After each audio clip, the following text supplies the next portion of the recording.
He lowered the rifle the moment he saw the small gray hand hanging over the wagon boards. Caleb Whitaker rode out to catch a thief and found a barefoot widow bleeding from a rope harness, dragging her starving children across his land because she'd rather bleed than beg.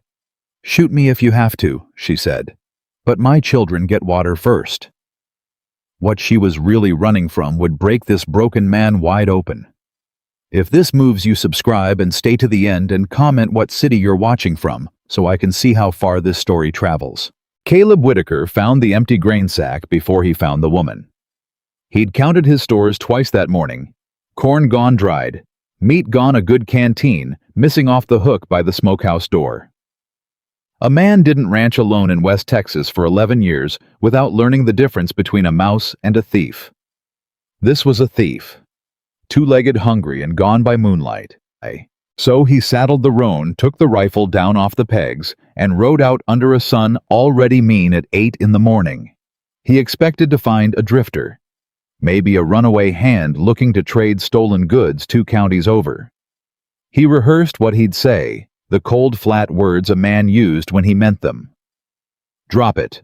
Turn around. You'll answer to the sheriff in Bitter Fork." He did not expect the sound. It came to him before he crested the low rise, a dragging, grinding scrape wood on rock, and under it, something worse. A rhythm. Breath forced out through clenched teeth.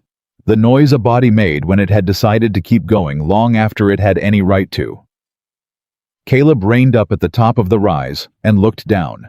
A wagon sat crooked in the wash below, one wheel half buried, the tongue splintered where a horse should have been and wasn't. And in front of it, bent nearly double, a woman, hauled against a rope harness, cinched across her shoulders. Barefoot. Her dress the color of old dust, torn at the hem, torn at the sleeve. She leaned into that rope the way an ox leans into a yoke, one slow step, then another, her heels digging trenches in the dirt. The rope had cut her. He could see it even from up there. Dark lines soaking through the cloth at her shoulders, where the fibers had ground into skin. Caleb sat his horse a long moment. Then he brought the rifle up across the saddle and started down. She heard him at 40 feet. Her head came up. She stopped hauling, and the wagon rolled back an inch and settled, and she turned to face him with the rope still biting into her.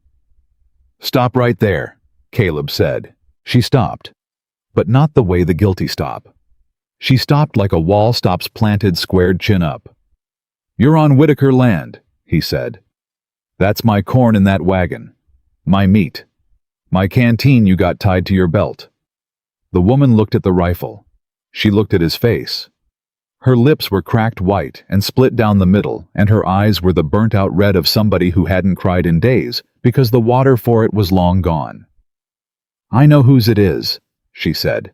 "Then you know what you are." "I know what you'd call me." Caleb's jaw tightened. "Step away from the wagon." "No." The word landed flat between them. He'd have shot a man for less or thought about it, and here was this woman half his weight and barely upright telling him no with a rifle pointed at her chest. "Ma'am," he said, and the word came out harder than the situation. "I said step away, and I said no. Ma'am, I've got a rifle. I've got eyes. I can see the rifle." She said it like she was tired of the rifle, tired of every man who'd ever pointed one at her. "You going to use it, or you going to keep telling me it's there? You'd stand there and let me shoot you. I'd stand here and make you decide what kind of man does that to a woman in a rope harness." She hitched the rope higher on her raw shoulder and winced, and did not look away from him. "Shoot me if you have to, mister. But my children are in that wagon, and I am not stopping until one of them gets water." For a second, Caleb didn't move. Then past the crack of the splintered wagon side, he saw the small hand. It hung out over the boards, palm up, fingers curled loose, the way a sleeping child's fingers curl. Except this hand was too still and too gray, and the wrist above it was thin as a green stick. A little girl's hand. Caleb lowered the rifle. He didn't decide to. His arm decided for him. "How many?" he said. His voice had changed, and he heard it change.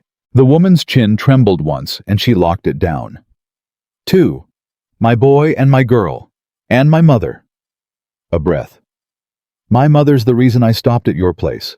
She's got a cut on her leg gone bad.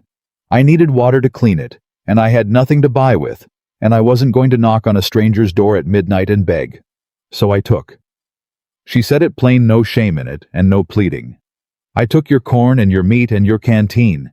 You want to hang me for it, there's a good branch 2 miles back. But you'll water my children first, or you'll have to shoot me to stop me. Caleb swung down off the roan. Don't, she said, and for the first time her voice cracked. She stepped between him and the wagon, and her hand went behind her fumbling and came up with a kitchen knife worn thin as a leaf. She held it out in front of her, shaking. Don't you touch them. He stood still. He kept his hands where she could see them. Lady, he said, I'm not going to touch your children. Men say that. I'm not going to touch your children, he said again slower, because I'm going to give them water. Now put that down before you cut your own hand off. She didn't put it down. But she didn't lunge either. She stood there heaving for breath, the knife wobbling in the space between them, and Caleb saw her deciding whether he was one more thing come to take from her. He'd seen livestock make that same calculation cornered, deciding whether to run through a man or die trying. He reached slow to his belt, unhooked his own canteen, full heavy, and held it out to her by the strap. Yours is empty, he said. You stole it dry 2 days ago, I'd guess. This one's got a gallon. Give it to your girl. The knife came down an inch. Go on, he said. I'm not going anywhere. She snatched the canteen out of his hand like she thought he'd pull it back. Then she turned and scrambled up over the wagon wheel, dropping the knife in the dirt behind her. Forgetting it. Forgetting him. Forgetting everything but the small gray hand. Caleb picked the knife up. He looked at it. A woman had come at him with a butter knife to keep him off her babies. He set it careful on the wagon seat where she'd find it, and then he climbed up the other side and looked into the wagon bed, and something in him that had been welded shut for 11 years took a hairline crack. There were 2 children in there. The girl was maybe 6. Her lips were the same cracked white as her mother's, and her eyes had the glassy, half-lidded look Caleb knew that he'd prayed over a decade back on a straw mattress in a room he'd since nailed shut. The woman had the girl's head in her lap and was dripping water onto her lips. 1 drop, 2, waiting 3, 4. Her whole body bent over that tiny slack face. Lily, the woman was saying, Lily girl, you drink now. You drink for mama. Don't you go to sleep on me. You drink. The boy sat against the far side. Older 9-10. He had a rifle across his knees, an old single shot, and he'd raised it the second Caleb's shadow fell across him. His hands were steady. That was the thing Caleb would remember. A boy that age, starved down to nothing, and his hands didn't shake at all. Get away from my mama, the boy said. Samuel. The woman didn't look up. Put it down. He's got a rifle, Mama. He gave us water. Put it down. The boy didn't put it down. He kept it leveled at Caleb's chest, and his jaw was set exactly like his mother's, and Caleb understood he was looking at the man of this family 10 years old, holding the line the only way he knew. Son, Caleb said quietly, your sister needs both your mama's hands. You keep that gun on me if you want. But there's a woman back of you needs looking at, and your mama can't be 2 places. That was when Caleb saw the third one. The old woman lay in the front of the bed wrapped in a quilt gone stiff with old sweat, and the smell came off her like a warning. Caleb knew that smell. Sweet and rotten under the dust, the smell of a wound that had turned the smell of flesh, giving up. Her leg was propped on a rolled coat, and the rag around her calf was soaked black. Her eyes were open, fever bright, fixed on him. You the rancher, she said. Her voice was a thread. Whitaker. Yes, ma'am. She told you she stole. The old woman's mouth moved into something that might have been a smile in a better year. She'd rather you thought her a thief than a beggar. My Abigail, proud as a fence post. Mother, hush. I'll hush when I'm dead, which by the smell of my own leg won't be long. The old woman's fever eyes came back to Caleb and sharpened. You've got a choice to make, mister, and you'd best make it fast, because there are men behind us who'd shoot all four of us to get what I'm carrying, and they don't care one lick whose land they do it on." Caleb looked from the old woman to the mother, to the boy with his steady rifle, to the little girl taking water one drop at a time. "Who's behind you?" he said. Nobody answered. The mother Abigail pressed another drop to Lily's lips. "I asked who's behind you." "Silas Vane," the old woman said. The name settled into the wagon bed like a cold thing. Caleb saw the boy's steady hands go tight on the rifle. He saw Abigail's shoulders draw up around her ears. Caleb knew the name. Everybody from Bitter Fork to the Pecos knew the name. Silas Vane owned cattle, owned land, owned the paper on half the failing homesteads in the county, and owned folks said low when they said it at all, the sheriff's good behavior. Caleb had shaken the man's hand once at a stock auction and gone home and washed it. "What's a cattle baron want with a widow and 3—" He stopped. "You're a widow. 2 years, Abigail said. She still hadn't looked at him. "My husband broke his back off a windmill tower working Vane's water rights. Vane sent a preacher to the funeral and a bill to the house. Said Thomas owed him 3 years' wages, advanced against a debt I never saw signed." Her voice was flat, worn smooth, a story she'd told herself 100 nights. "I couldn't read the paper. I made my mark where they told me. Turned out I signed my land to him and my children after it." "That's not law," Caleb said. "It's his law." She finally looked up, and her burnt red eyes found his. "You know how many widows in this county made their mark on a paper they couldn't read? You know how many are gone now, land and all, working his kitchens to pay a debt that grows every month, no matter what they pay?" Caleb didn't answer. He knew. He'd wondered about it the lazy way a man wonders about a thing that isn't happening to him. "My mother taught school," Abigail said. "She can read. She read his real ledger." "Abigail." The old woman's thread of a voice sharpened again. "Don't. He needs to know why they're coming, Mother. If he's going to leave us out here, he ought to know what he's leaving us to." She turned back to Caleb. She copied it. Names, numbers. What folks paid, and what he wrote down they paid. Widows he cheated. Wages he stole. 2 children he took as debt collateral last spring, and where he sent them. She said it, and her voice did not break, and that was somehow worse than if it had. "That's what's in this wagon, mister, not just your corn. The one thing in this county that could hang Silas Vane. And he knows we've got it." For a long moment nobody spoke. The little girl swallowed, actually swallowed a small wet sound, and Abigail's breath caught, and she bent and pressed her lips to the child's hot forehead, and whispered something Caleb didn't try to hear. Caleb climbed back down off the wagon. He stood in the dirt with the sun coming down on the back of his neck, and he thought about the room in his house he kept nailed shut. He thought about a straw mattress and a woman's hand going slack in his, and a fever he couldn't break with all the well water in Texas. He thought about the small pine box, and the smaller one beside it, and the 11 years he'd spent since teaching himself not to look at either. He thought right away. "It's not your fight. You caught a thief, and the thief had a sad story, and the world is full of sad stories, and Silas Vane is not a man you cross." Then he looked at the rope harness lying in the dirt, where Abigail had shrugged out of it, the rope she'd cut her own shoulders raw, dragging her dying family across his land because she'd rather bleed than beg.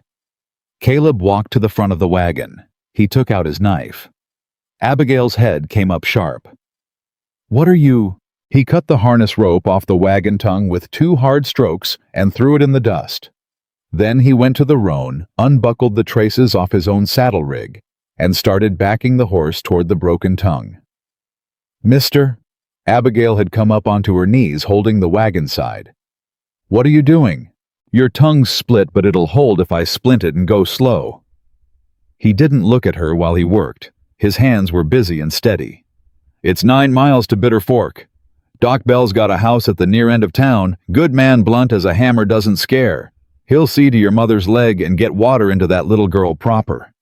I can't pay a doctor, I told you. I've got nothing." "Didn't ask you to pay a doctor."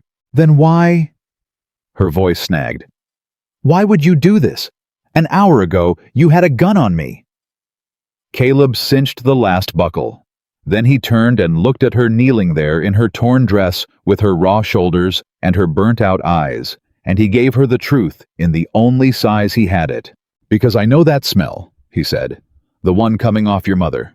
I know it, and I know what comes after it, and I buried what came after it in my own ground a long time back."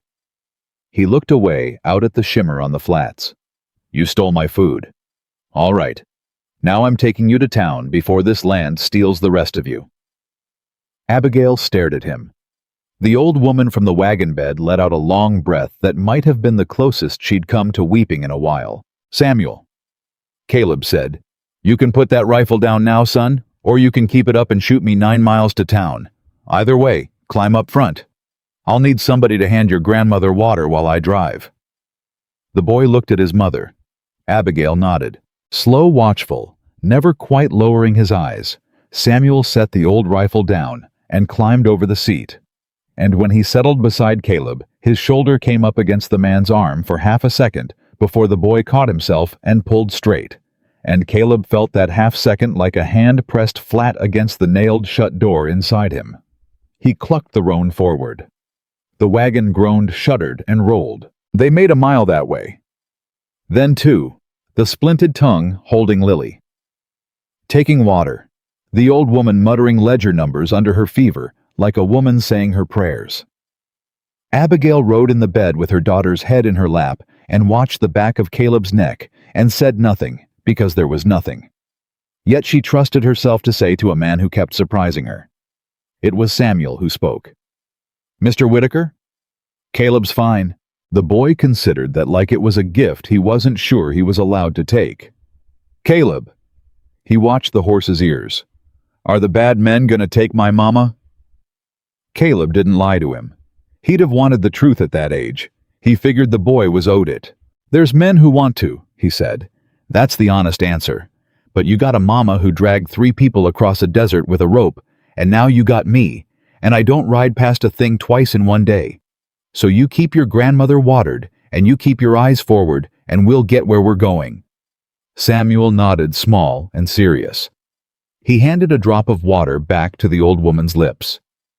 "My pa used to drive us," he said after a while. "Before the windmill." Caleb kept his eyes on the road. "I expect he was a good driver." He was. The boy's voice wobbled just once, then flattened out into that too-old steadiness again. "I don't much remember his face anymore. Mama says that's all right. She says the forgetting's just the sadness leaving room for other things." Caleb's hands tightened on the lines. "Your mama," he said, "is a wiser woman than she lets on." They rode on a while. The boy's eyes started to droop despite himself chin-dipping toward his chest, and Caleb reached over without looking and steadied him with a hand on the shoulder so he wouldn't pitch off the seat. "Lie down in the back," Caleb said. "I'll watch the road. Your grandmother's quiet now." Samuel wanted to argue. Caleb watched him want to. But the boy was 10, and he was empty, and the seat was hard, and after a minute he climbed back over into the bed and curled against his sister, and Abigail pulled a corner of quilt over both of them without a word. Then it was just the two of them awake, Caleb up front, and Abigail in the bed behind him, and the wagon rolling, and the sun leaning down. "You had a wife," Abigail said. It wasn't a question. Caleb kept his eyes on the horse's ears. "I did. And a child. A daughter." "How old?" 14 months. He hadn't said the number out loud in years. It came out rusty. "Her name was Ellen. My wife was Mary. The fever came through in the spring of '73 and took them both inside a week, and I've been on that ranch alone every day since." He flicked the lines. "That's the whole of it. Don't ask me the rest because there isn't any rest. That's where the story stops." Abigail was quiet a moment. "You keep their room shut up," she said. Caleb's shoulders went still. "I don't have to see your house to know it," she said, gentler now. "My mother did the same after my father. Nailed the door and lived around it 11 years, like the room was a grave in the middle of the floor, and she just walked wide of it every day of her life." She looked down at her sleeping children. "That's no way to live, Mr. Whitaker. I mean to say it kindly, but it's no way to live." "You're a fine one to lecture on living," Caleb said harder than he meant. "You're the one hauling a wagon into the dirt with a rope." "I'm hauling it toward something," Abigail said. "There's a difference between a woman dragging her family toward a chance and a man sitting still in a locked-up house so nothing can ever hurt him again. One of those is grief. The other's just fear wearing grief's coat." Caleb didn't answer that. He couldn't. She'd reached into him and set her hand flat on the exact place, and she didn't even know the shape of the room she'd named. "You always talk to men who point guns at you like this," he said finally. For the first time, something almost like a smile crossed Abigail's cracked mouth. "You put the gun down an hour ago. Been trying to figure you out ever since." She shifted Lily's head on her lap. "A cruel man doesn't give up his own canteen. A cold one doesn't splint a stranger's wagon in the noon heat. So you're not either of those. But you're something. A man doesn't nail a door shut unless there's a reason. I'm just trying to know what kind of reason I've put my children in a wagon with." "Good kind," Caleb said. "That's all you need to know. I'll be the judge of what I need to know about the man driving my babies." "Fair," Caleb said, and left it. They rode. The heat pressed down. And after a while, Abigail spoke again, so low he almost lost it under the wheels. "Thank you," she said, "for the water. She wasn't swallowing before. My Lily. She wasn't swallowing anymore, and I had nothing left to put in her, and I kept thinking I'd take one more step, and somewhere at the end of the steps there'd be water, and I didn't know where. I just knew I couldn't stop or she'd—" She broke off, straightened her spine, locked it all back down the way Caleb was starting to understand she locked everything down. "Anyway, thank you." "You don't thank a man for water in this country," Caleb said. "You just remember it and you pass it on." They came up out of the wash and onto the flat where the road ran straight for town, and Caleb let the roan find its own slow pace, and for the space of maybe half a mile, it was almost quiet, almost bearable, the wagon rolling, and the boy sleeping, and the woman breathing behind him. Then the old woman stopped muttering her numbers. "Abigail," she said. Something in the way she said it turned Caleb around in the seat. Ruth Mercer had pushed herself up on one elbow in the wagon bed, and she wasn't looking at her daughter or her grandchildren. She was looking back the way they'd come past the tailboard out at the road behind them. Caleb followed her eyes. Far off low against the hard blue, a smear of tan was rising off the flats. It hung and thickened and moved, and it did not move the way dust moves when the wind pushes it. It moved the way dust moves when it's being kicked up from under. Fast. Coming on. Riders. Abigail turned. She saw it. Her arms came down around Lily and drew the child up tight against her chest, and her burnt-out eyes went to Caleb's face and held there asking a question she wouldn't put into words in front of her son. Caleb Whitaker looked at the dust a moment longer. Then he faced front, took the lines up short in his fists, and spoke low and even the way a man speaks when he has already made up his mind and is only now finding out what it cost. "Samuel," he said, "wake up now. Water your grandmother, then get down low in the bed with your sister, and don't you sit up again till I tell you to." Samuel didn't argue this time. He came up out of sleep like a soldier, blinked once at the dust behind them, and understood everything without being told. He put the canteen to Ruth's lips, waited for her to drink, then flattened himself in the wagon bed with his arm across Lily. "How far back?" Abigail said. Her voice had gone quiet and hard. "Half a mile, maybe less."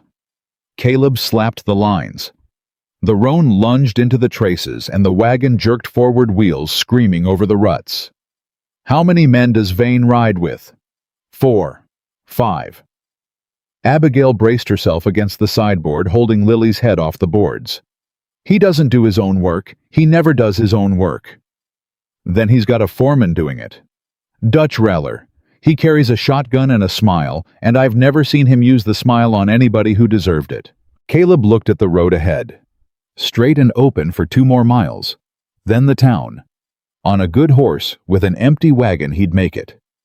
With a split tongue and a dying woman, and a wheel he could hear starting to complain, he would not. "We can't outrun them on this road," he said. "Then what?" "There's a dry wash cuts north half a mile up, runs behind the Pruitt place and comes out past the schoolhouse at the edge of town. It's rough. It'll shake this wagon to pieces.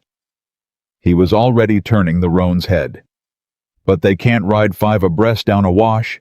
They'll have to come single and single I can hold. Hold with what? You've got 1 rifle. I've got 1 rifle and a reason, Caleb said. That's more than most of Vane's men brought. The wagon left the road hard, dropping off the shoulder into the scrub, and Ruth cried out as the jolt went through her bad leg. Abigail got a hand under her mother's head. I'm sorry, Mama. I'm sorry. Hold on. Don't you dare slow down for me. Ruth's voice was thin, but it cut.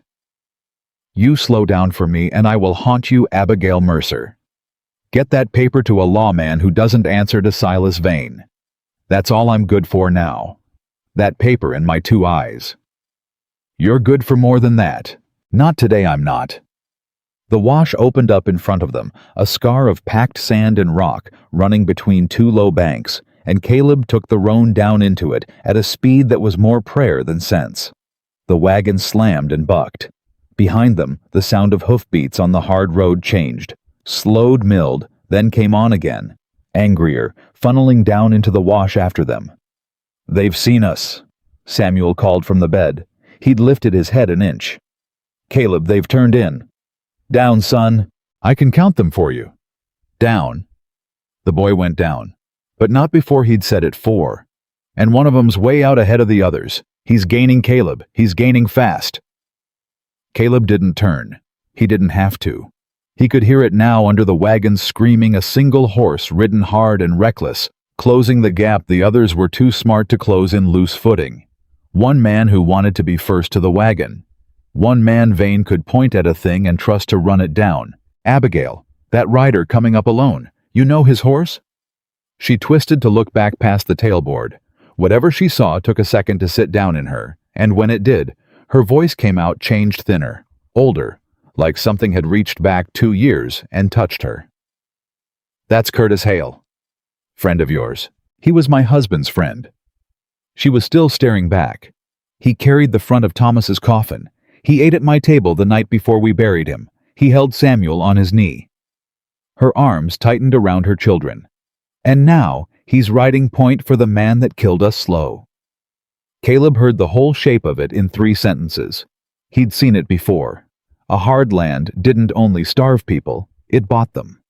Samuel, Caleb said. Hand me the rifle up from the bed, slow, butt first. The boy passed it up. Caleb kept the lines in his left fist and brought the rifle across his lap with his right, and when the single rider came around, the last kink of the wash, closed now 60 feet. Curtis Hale bent low with a pistol already drawn.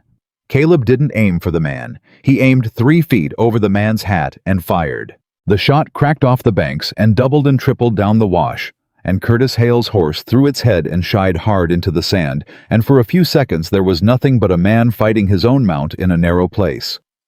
It was all Caleb wanted. He wanted the gap back. He wanted Hale to remember he could die today. Curtis Hale. Abigail was up on her knees now, shouting back over the tailboard, and there was no fear in it, only a grief so old it had gone hard as a stone. You look at what you're chasing. It's Thomas's children, Curtis. It's the boy you dandled. You point that gun at Samuel, and you tell me what Thomas would say to you at the gate of heaven. Haley got his horse under him, but he didn't come on. He sat there in the wash 60 feet back, his pistol hand dropping slow to his side, and Caleb reloading one-handed, not slowing the wagon. A hair understood that Abigail had just done with 3 sentences what a bullet couldn't. She'd made the man remember who he'd been before Vane's wages. That won't hold him long, Caleb said quietly. No, Abigail agreed. But shame's a slower horse than money. It'll cost him the next mile at least. Caleb drove. The wash narrowed, and the banks rose, and the roan's breath came in great tearing pulls, and every few seconds the whole wagon lurched sideways as a wheel found a rock. Abigail had stopped talking. She'd wrapped herself around both children and set her back to the tailboard, so that if anything came through, it would come through her first, and Caleb saw her do it and felt the old nailed-shut door take another crack. Abigail! What? The paper. Where is it? A pause. Why? Because if this goes bad, I need to know it's somewhere they won't look first. Not on your mother. She's the first thing they'll grab. Silence. 3 seconds, the wagon screaming under them. It's sewn into Lily's rag doll, Abigail said. The seam up the back. Nobody searches a sick child's toy. Caleb almost laughed. He didn't have the wind for it. Your mother teach you that too. My mother taught me everything worth knowing, and most of it the hard way. The wash bent left. Caleb took the bend and the near wheel climbed the bank, and for 1/6 second the whole wagon tipped 2 wheels off the ground. Ruth sliding Abigail, grabbing Lily's head, lolling. And then it came down with a crash that split something in the undercarriage, a long, tearing crack, and the wagon settled, listing hard to the right and would not roll straight anymore. Wheel's gone, Caleb said. It's not gone, it's turning. The hub's cracked. It'll turn till it doesn't, and then it'll come off. He looked back. The dust of the riders had rounded the far bend 400 yards closing. We're not making town in this wagon. Not now. Then we run, Abigail said. Give me Lily, I'll carry her, Samuel can. Samuel can't outrun a horse, and neither can you, and neither can your mother. Caleb's voice stayed flat and even, the voice of a man doing arithmetic he hated. Listen to me. There's 4 of them, and 1 of me, and they'll be on us before you clear the bank. We don't run. We stop, and we make them talk, and we buy time with words until I can figure out how to buy it with something better. You can't reason with Silas Vane. I'm not going to reason with him. Caleb hauled back on the lines, and the ruined wagon groaned to a stop across the width of the wash, blocking it. He set the brake. Then he took up the rifle, levered around into it, and climbed down slow into the sand. I'm going to make him do arithmetic too. He walked 10 paces back down the wash toward the coming dust, and stopped there, and stood with the rifle held low across his body, not raised, not hidden. A man who meant to be seen deciding. The riders came around the last bend and pulled up in a spray of grit 40 feet off. There were 4, like Abigail had said, and Caleb marked them the way he'd mark cattle at auction, which one would break, which one would fight, which one was just drawing wages. 2 of them were hired guns, hard and bored. The third was a big man with a shotgun laid across his saddle and a smile already working, and Caleb didn't have to be told that was Dutch Reller. The 4th man sat a little apart on a gray gelding, and he did not look hard or bored or amused. He looked like a banker who'd come to foreclose and expected the paperwork to be in order. Clean coat. Clean hands. A face that had never once in its life been surprised by anything it couldn't buy. And behind them, hanging back at the bend, half in the shadow of the bank, sat Curtis Hale on his blown horse, not riding up with the others, not riding away, caught in the exact middle of himself where Abigail's words had left him. Caleb marked that too. A man in the middle of himself could fall either way. It paid to know where the loose stone was in a wall you might have to lean on. Mr. Whitaker, Silas Vane said. He said it pleasantly. I don't believe we've had cause to speak since the Delwood auction. You bought that roan there off me, as I recall. Fine animal. I'd hate to see it shot out from under you over another man's trouble. It's not another man's trouble anymore, Caleb said. It's on my land, and now it's on my road, and that makes it mine. It's on a public right-of-way, and the trouble in that wagon is a matter of law. Vane's voice never rose. That was the thing about it. It never had to. That woman is Abigail Mercer. She owes my estate a lawful debt. She has fled that debt, and she has taken with her property that belongs to me, and there is a warrant sworn out in Bitterfork this very morning for her arrest and the recovery of that property. Sheriff Pike is bringing it out behind me. You are standing, Mr. Whitaker, between a lawman and a fugitive.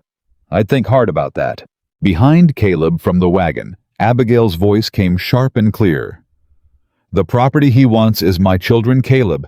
Ask him what property. Vane didn't so much as glance at her. Collateral is collateral, Mrs. Mercer. You signed. I made a mark on a page you read to me wrong. You signed. Say it plain, Caleb said. You want her boy and her girl. That's the property. 2 children as payment on a debt you invented. For the first time, something moved behind Vane's banker's calm. Not shame. Caleb saw that right off, but irritation, the annoyance of a man made to state out loud a thing he preferred to keep in ledgers. The law provides for the labor of dependence against unsecured debt. It's ugly. I didn't write it. I merely use it as any man of business would. He let his gaze travel over the broken wagon, the listing wheel the shape of Ruth under the quilt. You've a fondness for these people you've known half a day. I respect a soft heart, Whitaker, truly. But a soft heart doesn't hold land. And you've a good deal of land, haven't you? 2,000 acres of the best grass south of the Concho. A man alone. No sons. No wife. A pause delicate as a blade. There was a wife, wasn't there? And a little girl. 73 the fever year. I looked into you before I wrote out, Mr. Whitaker. I look into everything before I write out. So I know precisely how much a man like you has left to lose, and I'll tell you plainly, it's nothing. Which is why you should ride home. A man with nothing left has no business dying for strangers on my account. Caleb had thought he was ready for anything Vane could say. He was wrong. Hearing the man lay Mary and Ellen out on the table like 2 more line items looked into priced filed, did something to Caleb that the rifle hadn't. It didn't shake him. It set him. You just made a mistake, Caleb said very quietly. Did I?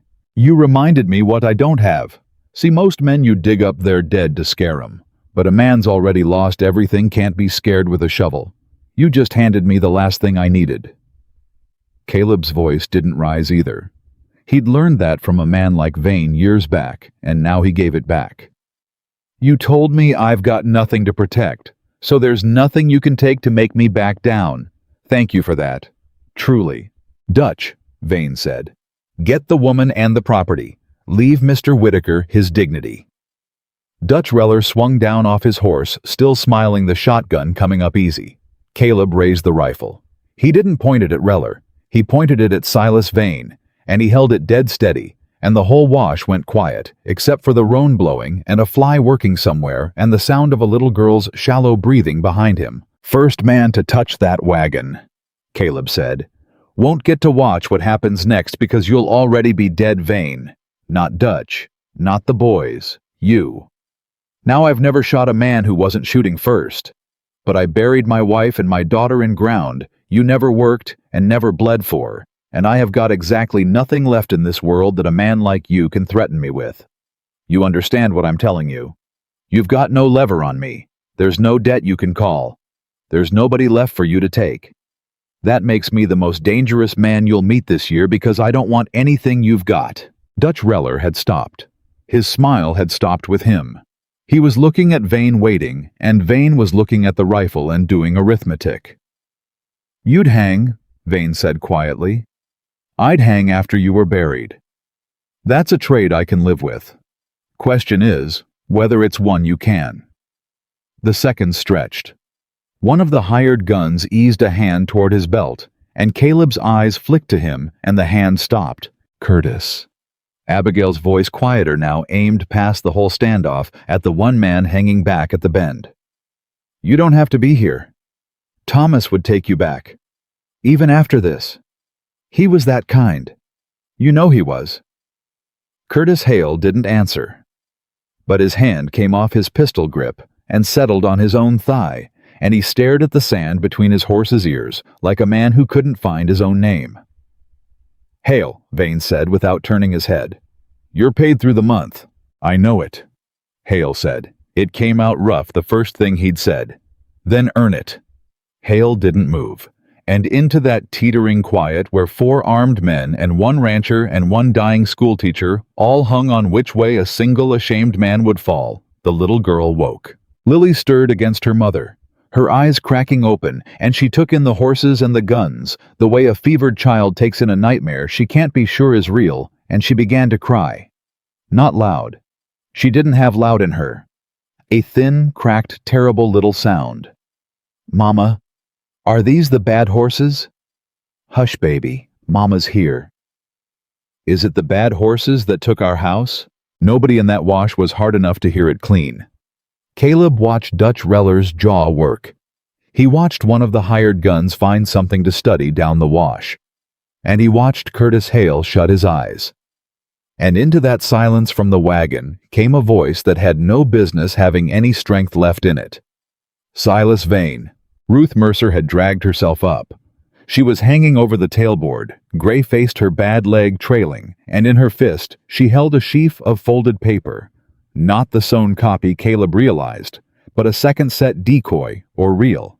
He couldn't tell, and it didn't matter, because she held it up in the sunlight where every man could see it. "You know what this is," Ruth said. "You've been chasing it 3 days, names and numbers in my own hand. Elias Turnbull's widow cheated of 40 acres.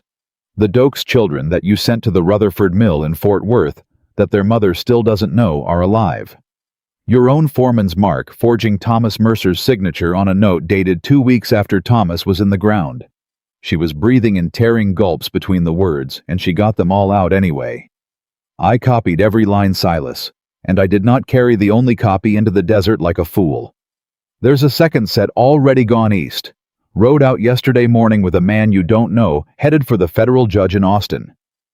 You can kill all 4 of us right here in this wash, and it will not stop that paper. It will only be 4 more names for the judge to read." Silence. Caleb watched Vane's face and saw the arithmetic go wrong for him. Saw the exact second the numbers stopped adding up the way he wanted, because there was no way for him to know if the old woman was lying, and a man like Vane had built everything he owned on never being the one who didn't know. "You're bluffing," Vane said, but he said it a half-second too late, and everyone in the wash heard the half-second. "Maybe," Ruth said.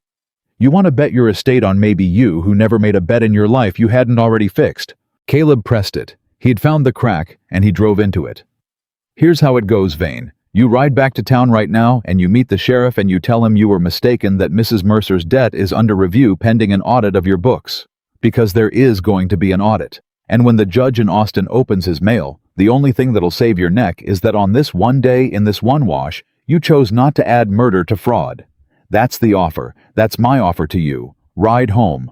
Nobody will remember you were here." He gave Vane his own words back and watched them land. For a long moment, Silas Vane looked at Caleb Whitaker over the barrel of the rifle, and Caleb saw the calculation finish and saw the man decide. "Dutch," Vane said. "Mount up." "Boss, mount up." Vane gathered his gray's reins unhurried, restoring his face to its banker's calm, one muscle at a time. "There'll be a lawful accounting. In a courtroom, where it belongs." His eyes came back to Caleb, and for one instant the calm slipped, and something underneath it showed through, cold and patient, and entirely without a bottom. "You've made a poor investment today, Whitaker. I have never once lost money on a poor investment. I simply wait. Land comes due. Men come due. You will come due." He touched his hat, the mockery of a gentleman. "Give my regards to the doctor. Mrs. Mercer's mother won't last the week by the look of that leg, and a dead witness signs nothing." He turned the gray and rode back down the wash, and 2 of his men fell in behind him. Dutch Reller last, walking his horse backward 3 steps, so his smile could stay pointed at Caleb until the bend took him. But Curtis Hale did not go. He sat his blown horse in the middle of the wash, while the others rode out, and when the dust of them had thinned, he walked the animal forward, slow, both hands where Caleb could see them, and stopped 10 feet off. He didn't look at Caleb. He looked at Abigail, and then at the small shape of Lily in her arms. And then he made himself look at the boy standing in the wagon bed with his fists knotted, the boy he'd once held on his knee. "Abby." His voice had gone to gravel. "I ain't going to ask you to forgive it. I know better than to ask that." "Then don't," Abigail said. "Not cruel, just done." "I won't," he swallowed. "But I'll tell you a true thing, because it's the only coin I've got left that's worth anything. That warrant Vane spoke of, it's real. Pike swore it out this morning, and Pike's coming, and Pike is not a bad man. But he is a frightened one, and Vane owns his fear the way he owns his cattle." Hale's eyes finally came up to Caleb. "He'll ride straight to whatever hole you go to ground in. Doc Bell's most like there's nowhere else in Bitter Fork for a woman that sick. So whatever you mean to do, mister, you'd best have it half done before that badge comes up the street.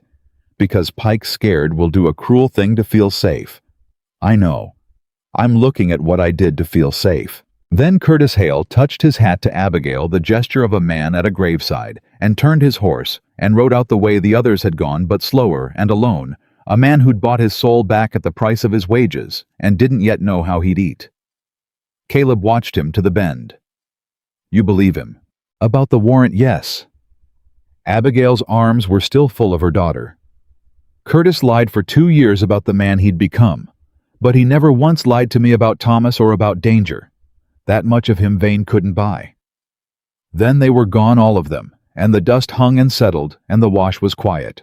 Caleb lowered the rifle. His arms had gone to iron, holding it steady, and now they shook, and he let them, because there was nobody to see but a woman who'd held a knife on him that morning and had earned the right. They'll be back, Abigail said. She hadn't moved from the wagon. Her arms were still around her children. Not today. Today he's got to go arrange his story before we arrange ours. Caleb turned around. Your mother just saved all our lives. You know that. That bluff about Austin. He stopped. Ruth Mercer was no longer hanging over the tailboard. She'd slid back into the wagon bed, the sheaf of paper loose in her open hand, her head fallen against the sideboard at an angle a conscious person doesn't hold. Mama. Abigail was over her in an instant. Mama, Mama, they're gone. You did it, you can... She got a hand to the old woman's face.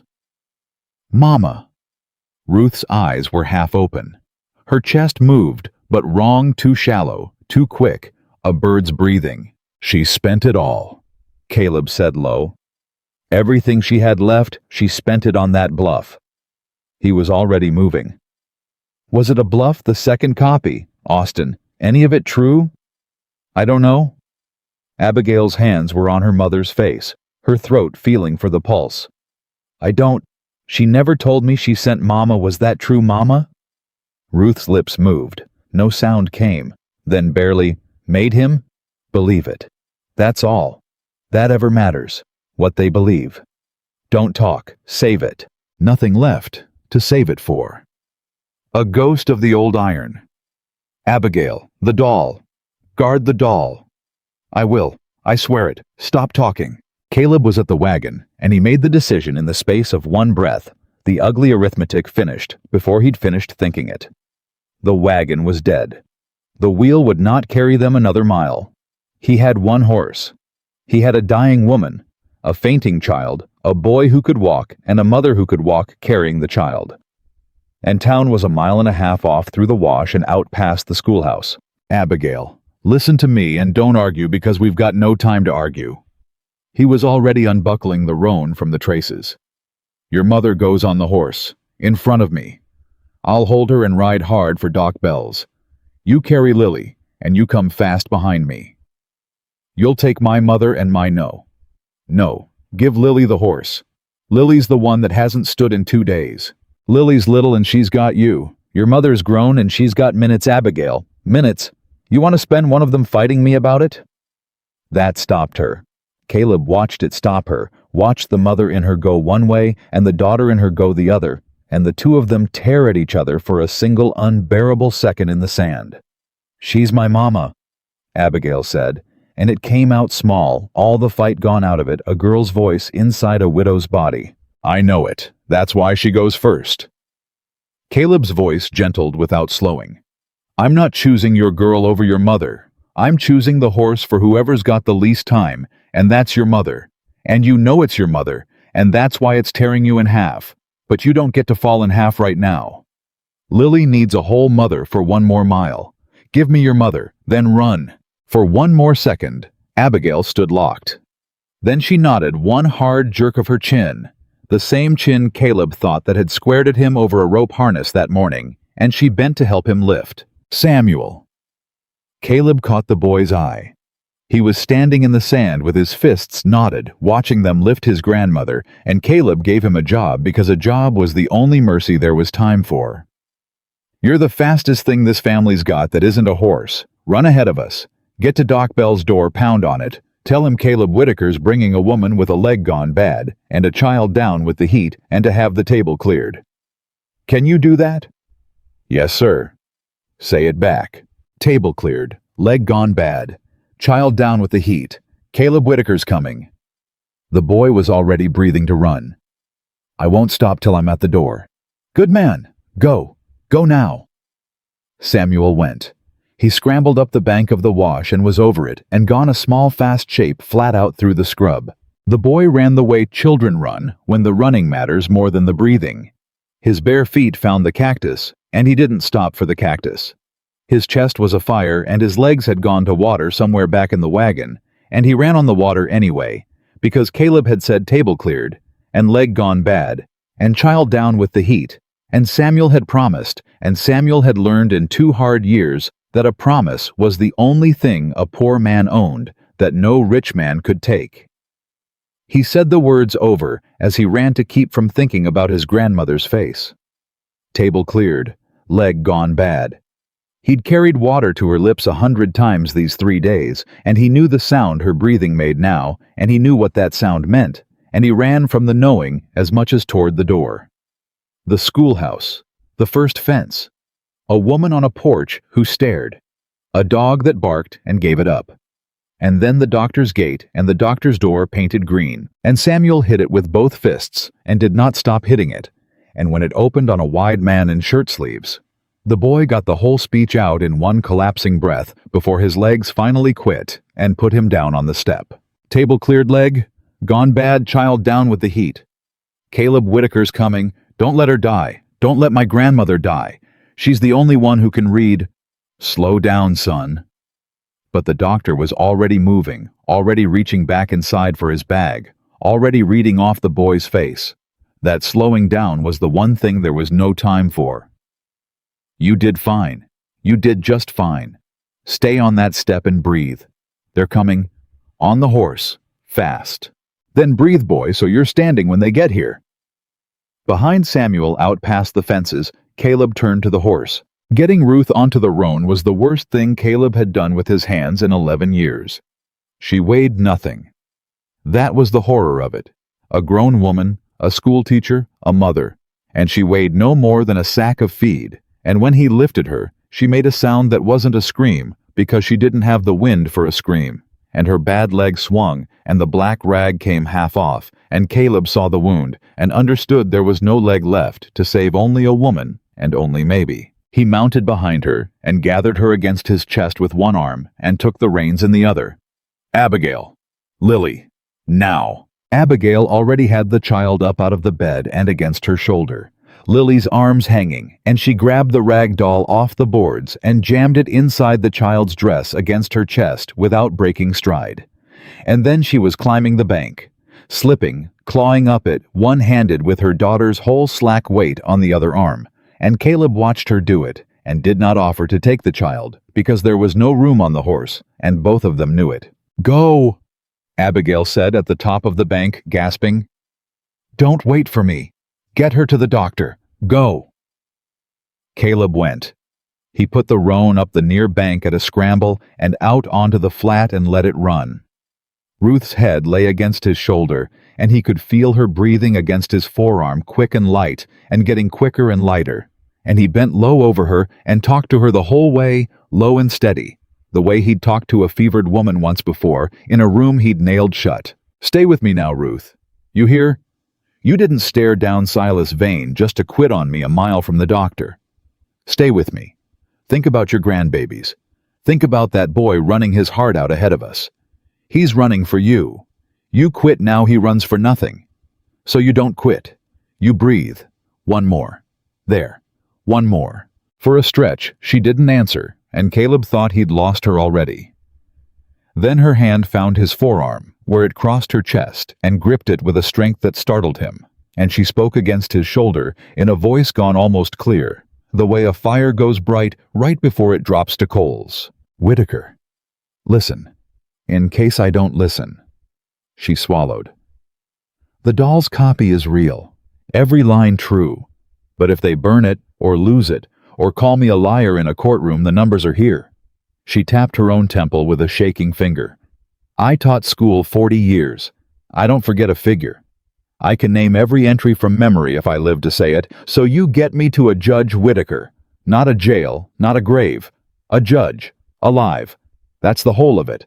That's the only thing I'm asking of you. You'll say it yourself. To the judge. I'll get you there. Don't promise a dying woman a thing you can't hold. I don't promise things I can't hold. Ask anybody. I'm a poor liar and a worse dancer. He bent lower over her, the town coming up. You're going to live long enough to bore a federal judge stiff with numbers, Ruth Mercer. And then you're going to sit on my porch and keep my ranch books honest, because Lord knows I can't do sums. And you're going to be a mean old woman about it for another 20 years. That's what's going to happen. Now breathe. Something that might have been a laugh moved through her, or might have been the last of the air. Bold. To plan my next 20 years. You've known me an afternoon. I've known your kind my whole life, Caleb said. Breathe. The schoolhouse went by on the left. The first fences of town.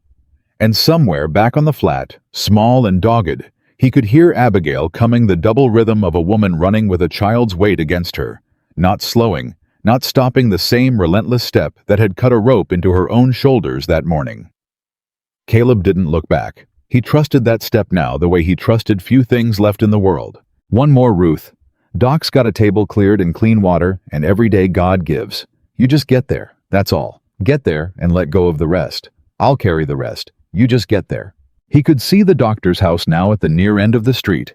And God bless the boy, Samuel back up off the step and out at the gate, swaying, but on his feet, waving both arms over his head.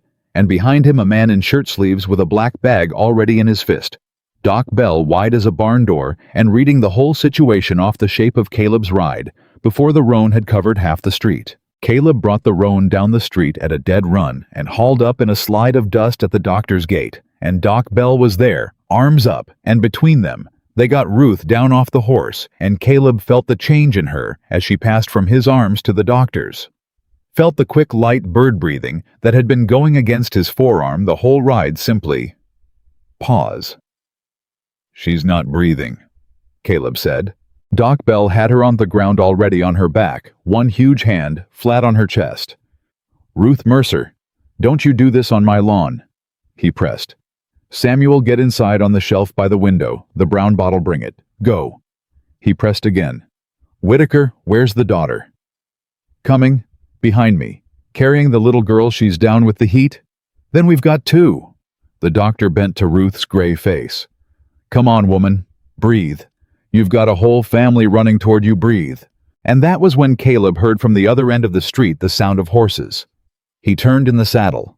Coming up the street at a walk, unhurried, in no rush at all, because they knew exactly where their quarry had gone to ground, rode Sheriff Amos Pike with a folded paper in his hand, and beside him, restored to his banker's calm, one gloved hand resting easy on his saddle horn, rode Silas Vane.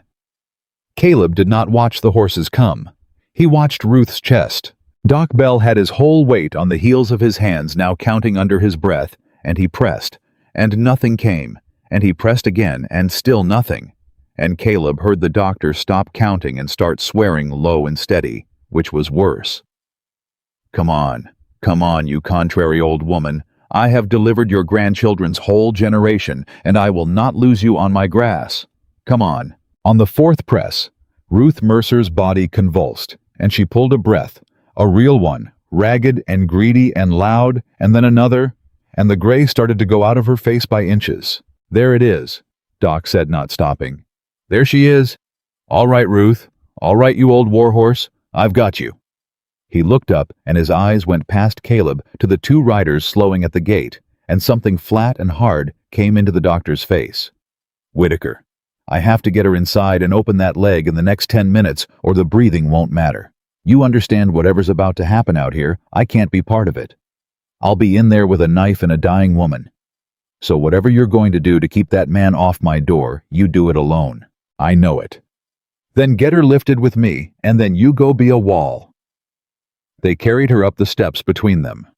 Caleb backed through the green door with the woman's shoulders in his arms, and the last thing he saw before he set her on the doctor's table was Sheriff Amos Pike, swinging down off his horse at the gate, with the folded warrant in his fist, and his face already sick with what he'd been sent to do. Caleb laid Ruth down. He straightened, and then he walked back out onto the doctor's porch and pulled the green door shut behind him, and stood in front of it with his hands empty at his sides.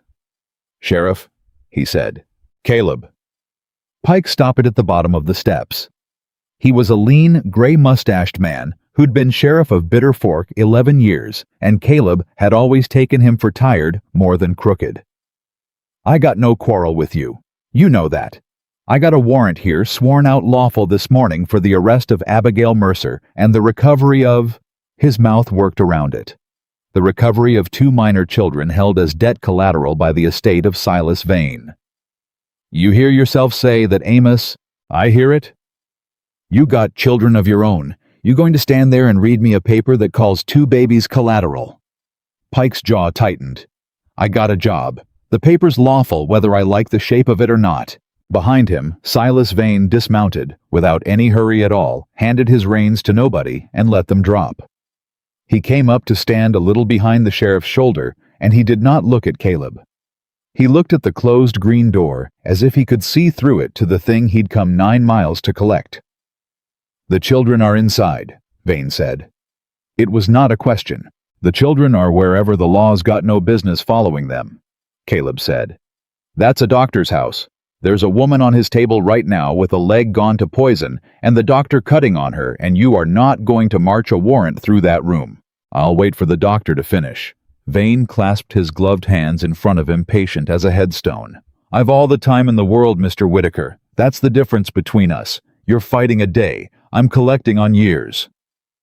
And that was when Abigail came. She came around the last fence at a dead stumble. Lily's slack weight against her shoulder, her bare feet bleeding, her breath tearing out of her in sobs. She didn't have the air to make sound. And she saw the horses at the gate and the sheriff on the walk, and she did not slow down. She came straight on, straight through the gate, straight past Vane, close enough to brush his clean coat. And she got to the steps, and Caleb came down one, and took Lily out of her arms before her knees gave. "Ma!"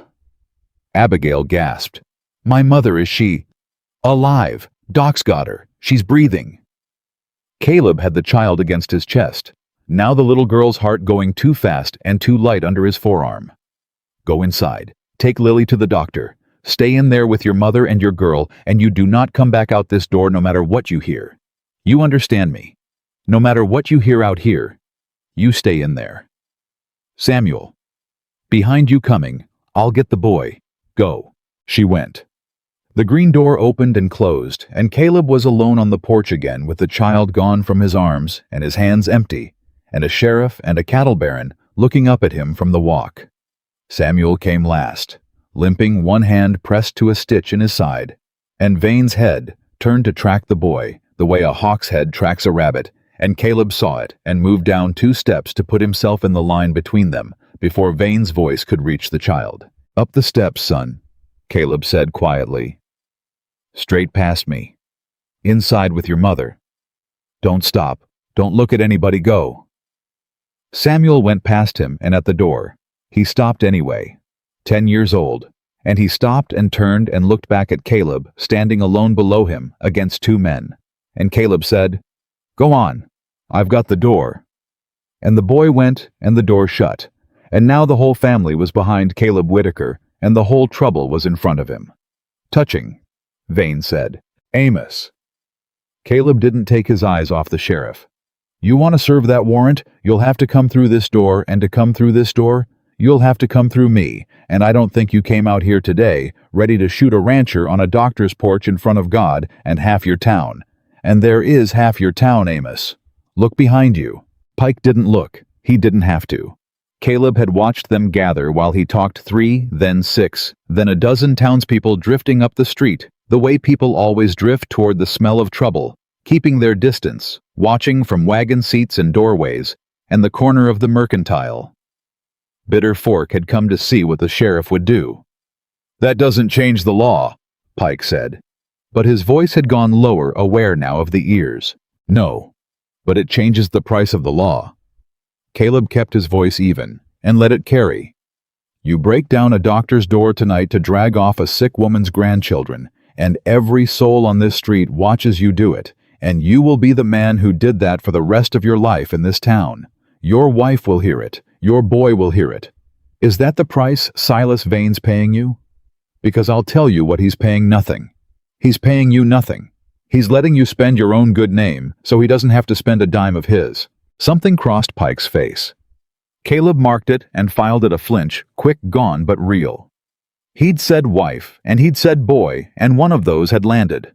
Vane heard the crack in the air the same instant Caleb did, and Vane moved to seal it. "Sheriff," Vane said smoothly, "I think Mr. Whitaker misunderstands the matter, and I'd hate for you to be swayed by a man who's known this family a single afternoon and mistaken his own loneliness for their innocence." He drew a second paper from inside his coat, unfolded it with 2 fingers, and held it up so the light caught the seal at the bottom. "This is not merely a warrant. This is a temporary order of custody granted this morning by Judge Owen Harlan of the District Court, placing the Mercer children under the guardianship of my estate, pending settlement of the mother's debt. It is signed. It is sealed. It is the considered judgment of a sitting judge." He turned the paper a slow quarter so the watching town could see the red wax. "So the question, Sheriff, is no longer whether you'll break a door. The question is whether you'll defy a court order to protect a confessed thief. That's a different question. That's the question that ends a career." Caleb felt the ground shift under the argument. It was the thing he'd feared. Vane hadn't come with muscle. He'd come with paper, and paper beat muscle in a town that wanted to believe it was lawful. "Judge Harlan," Caleb said, "a respected jurist. A judge you've had to supper more times than any honest man should count. Everybody from here to the concho knows whose beef Owen Harlan eats." Caleb looked at the crowd, now deliberately letting them hear it. "You didn't get a court order this morning, Vane. You bought one. Same as you bought the debt. Same as you bought the note dated after Thomas Mercer was in the ground. You've got a judge in your pocket, and a sheriff you're trying to frighten, and a stack of paper that says you own 2 children. And paper's a powerful thing." His voice dropped. "But there's a judge coming that you don't own. Circuit Judge Nathaniel Cross. Rides in on his own schedule, eats his own supper, answers to Austin and not to you.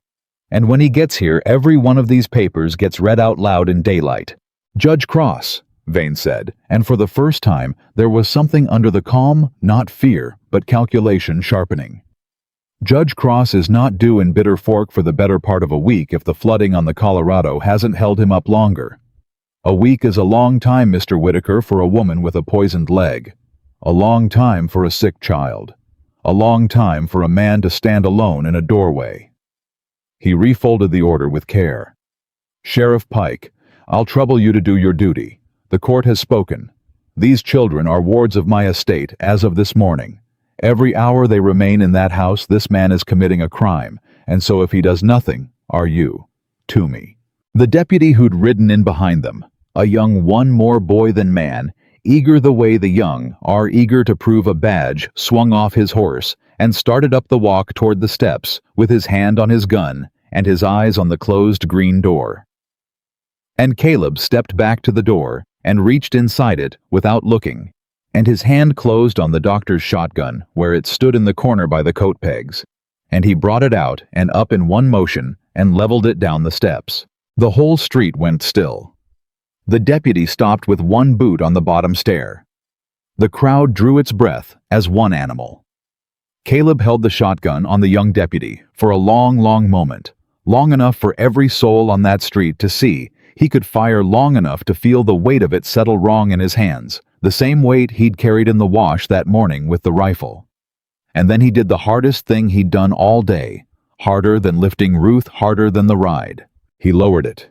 He broke it open, thumbed the shells out into his palm, and set the empty shotgun down against the doorframe where everyone could see it, stand there useless, and he dropped the shells in his coat pocket, and he straightened up with his hands empty again. "No," Caleb said. "I'm not going to do it that way. A man who keeps children with a gun is just a smaller Silas Vane, and I'd rather lose honest than win like him." He looked at the young deputy still frozen on the stair. Son, you take one more step up toward that door, and you'll come through because I won't shoot you. I'll just stand in the way, and you'll have to drag a grown man out of a doctor's threshold by the collar while your whole town watches you do it for $1 a day. So ask yourself if that's the story you want told about the first month you wore that star. Then decide. Deputy Toomey looked back over his shoulder at the sheriff. Pike's hand went to the warrant, then to his belt, then to nothing. He stood on the walk with his whole body caught between the paper in one hand and the town at his back, and Caleb watched a man drown standing up. "Stand down, Toomey," Pike said low. "Get off the man's steps." The deputy came down. "Amos," Caleb said, gentle now only for him. "Look at me, not the paper, me." Pike looked. "You knew my Mary," Caleb said. "You stood at her grave. You stood at Ellen's, that little one, that box, no bigger than a bread box.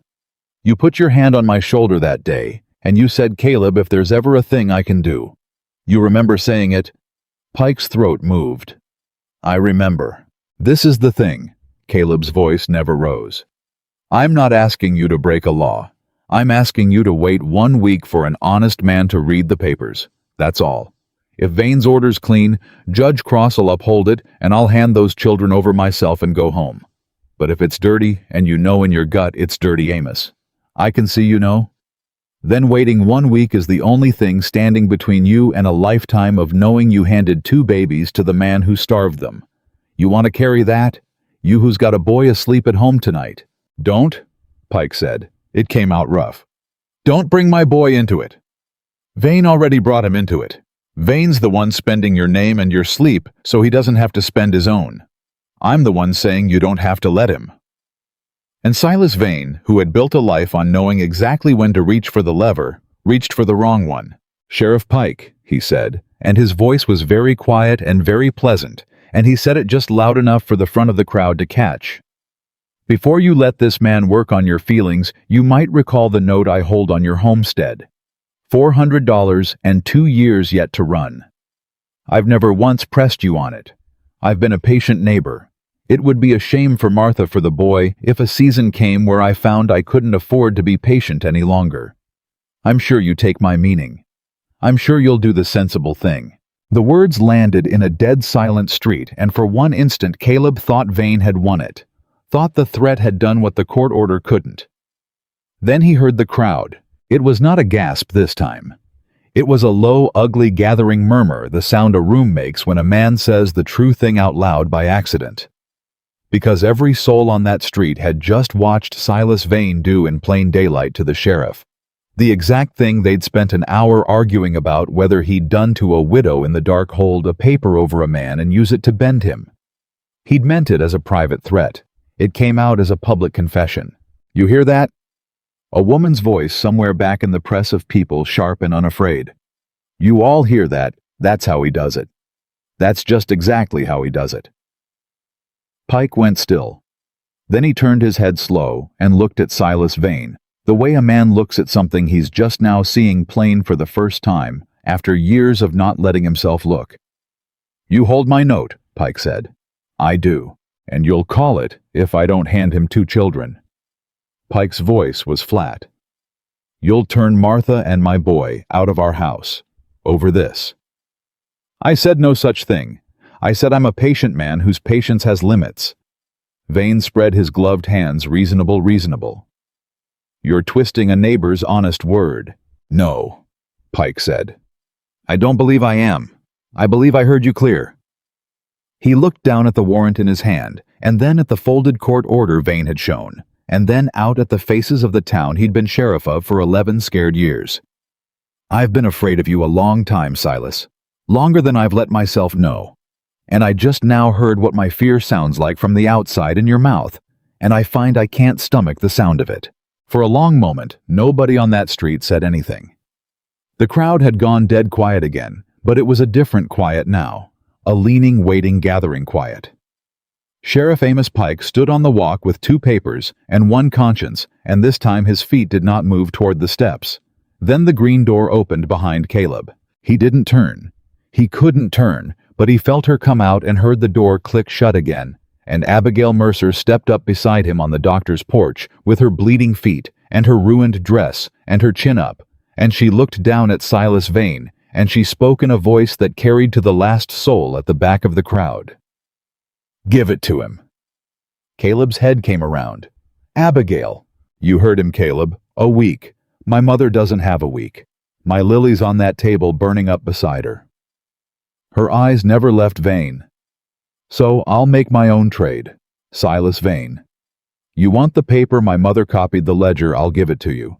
Right now, in front of everybody. You take it, and you burn it, and there's nothing left to send to any judge in Austin or anywhere else. But you leave my children. You call off your court order and your warrant, and you leave my children with me. That's the trade. The paper for my babies. You've wanted that paper for 3 days. Here's your chance. Take it." Vane's eyes changed. Caleb saw the hunger come up in them quick before the calm slid back over the hunger of a man offered the one thing that could hang him, offered freely by a woman worn down past pride. "That," Vane said softly, "is a sensible woman. Abigail, don't." Caleb turned to her, put his body between her and Vane, dropped his voice to her alone. "Listen to me. Look at me. You give him that paper, you've got nothing. You hear, right now that paper is the only thing on this earth that scares him. It's the only reason he's standing on the walk instead of kicking down this door. The second you hand it over, you're not a woman with leverage anymore. You're just a poor widow who confessed to theft in front of the whole town, and he's a rich man holding a court order, and there is nothing left to stop him taking your children the minute the ashes are cold. He gave his word. He didn't give his word. He said that's a sensible woman. That's not a promise, Abigail. That's a man agreeing to a bargain he means to break the instant it's cheaper to break it." Caleb took her by the shoulders gently, the way you'd steady someone at a graveside. "A cruel man doesn't offer you mercy. He offers you a smaller cage, and he tells you it's mercy because he knows how tired you are, and he's counting on the tired. Don't you climb into the smaller cage. Not after everything you dragged across that desert to stay out of it. She stole, though." A man's voice hard from the edge of the crowd, a heavy-set man in a storekeeper's apron, arms folded. "We all heard her say it in the wash. No, we heard it right here, she owned to it. Corn and meat off Whitaker's own place. A thief's a thief, Caleb. I don't care how sorry the story. You're standing up there defending a woman who robbed you." Caleb turned to face him, and when he spoke to the whole street, not the one man. "That's right," Caleb said. "She robbed me." He let it sit.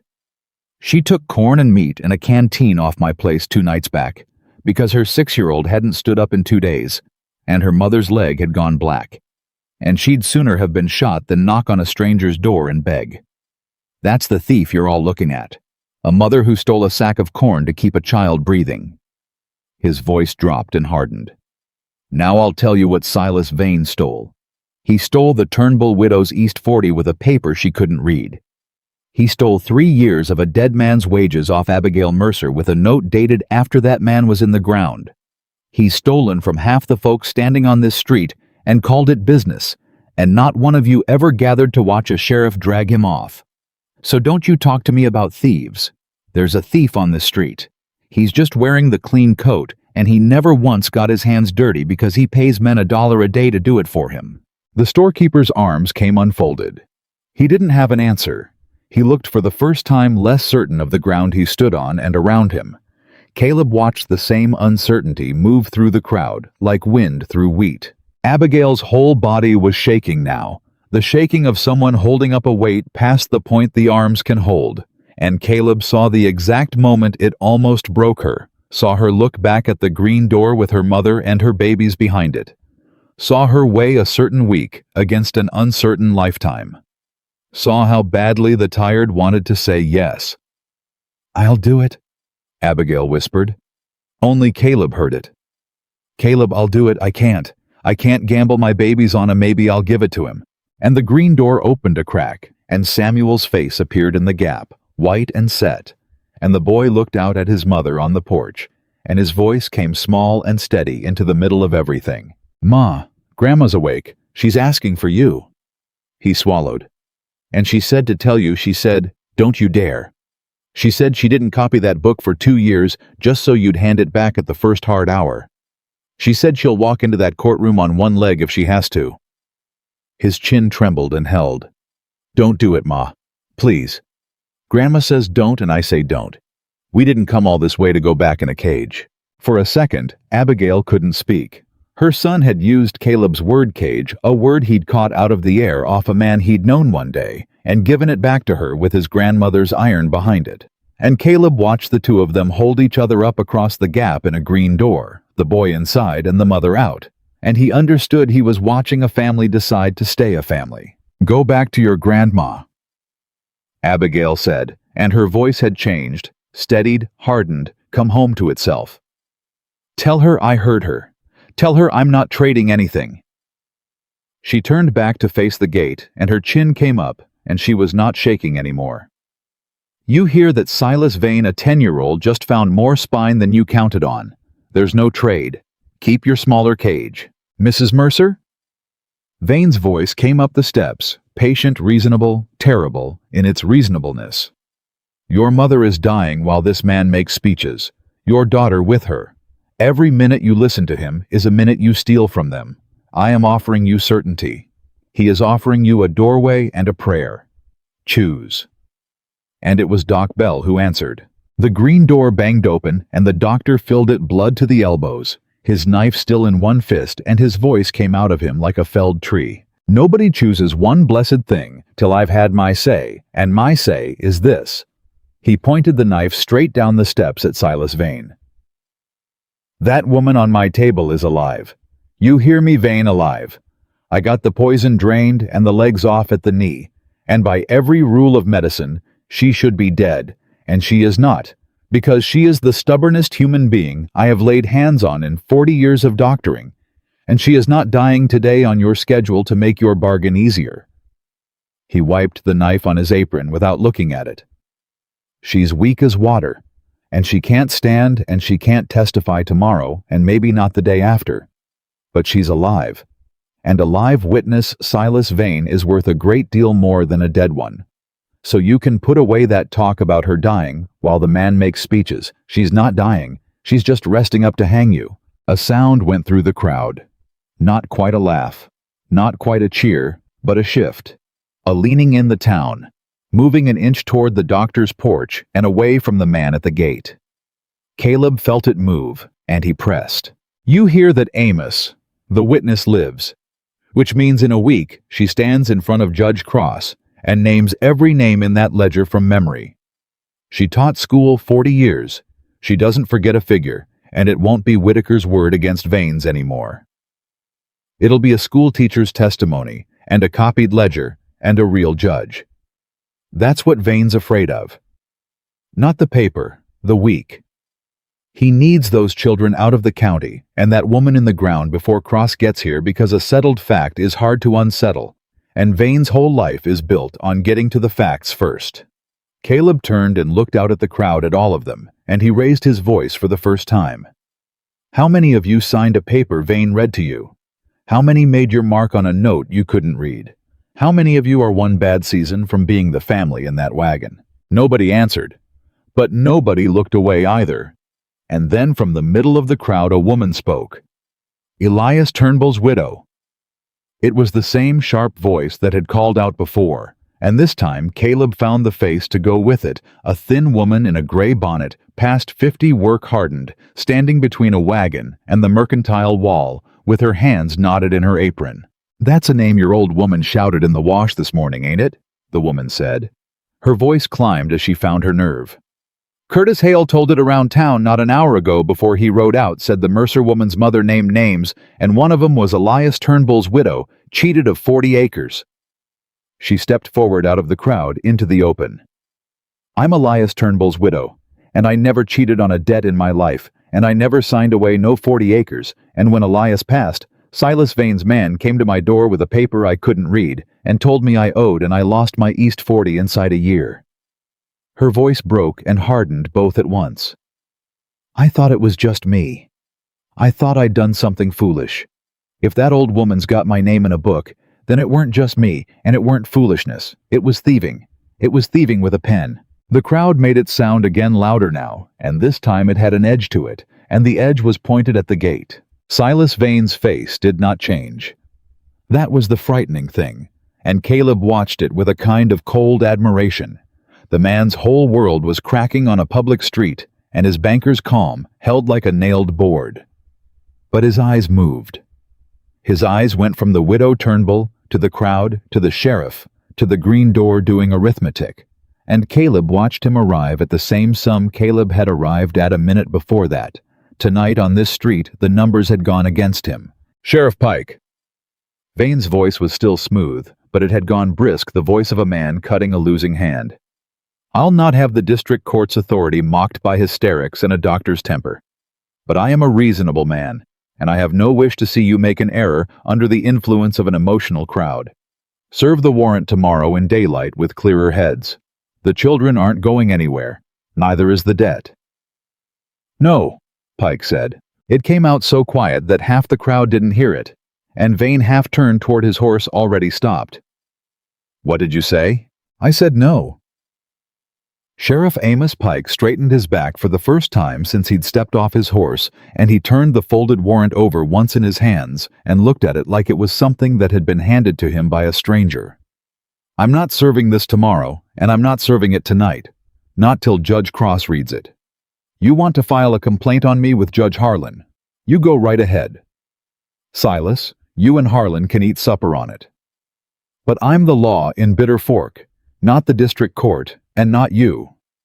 And the law in Bitter Fork is going to wait 1 week for an honest judge before it hands 2 children to any man."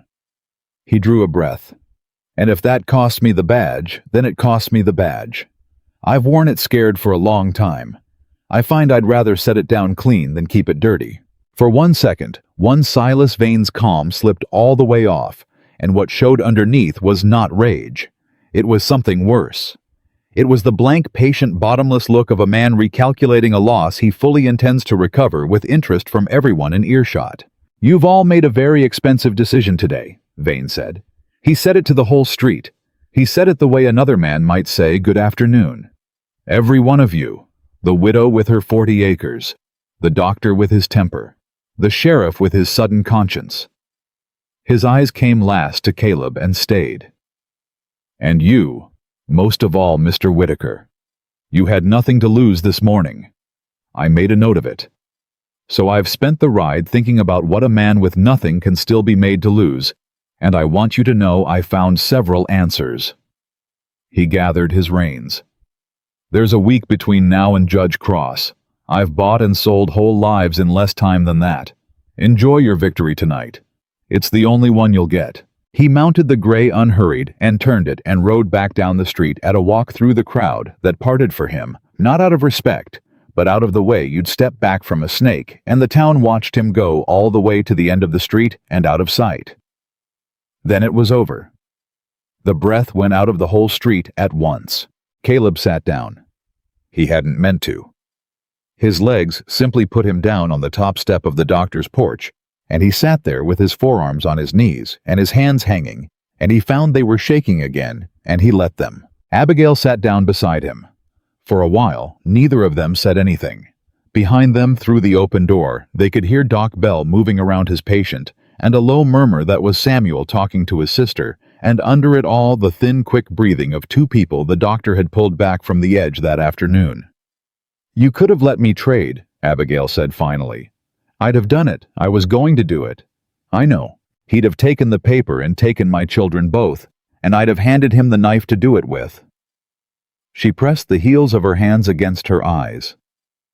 "I've been so tired, Caleb. You don't know.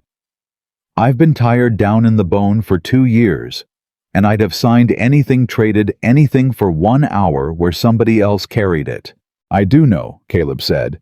"That's the whole reason I stood in the door. A tired person can't see the trap. Somebody's got to see it for them till they're rested enough to see it themselves." He looked out at the emptying street. "You'd have done the same for me. You already told me the truth about my locked-up room this morning, and you'd known me an hour. That's the same thing. You saw my trap when I couldn't." Abigail was quiet a moment.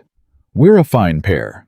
Neither one of us can see our own cage, but we can both see the other one's. Reckon that's most of what people are for, Caleb said. They weren't alone as long as they thought. The street had emptied of the crowd, but not everyone had gone home. The widow Turnbull came up the doctor's walk with a covered basket on her arm and set it on the bottom step without being asked, and she stood there, twisting her apron the way she had all afternoon. "There's bread and a little ham and a jar of milk for the young ones," she said to Abigail, not quite meeting her eyes. "It ain't much. I lost the 40. I don't have much."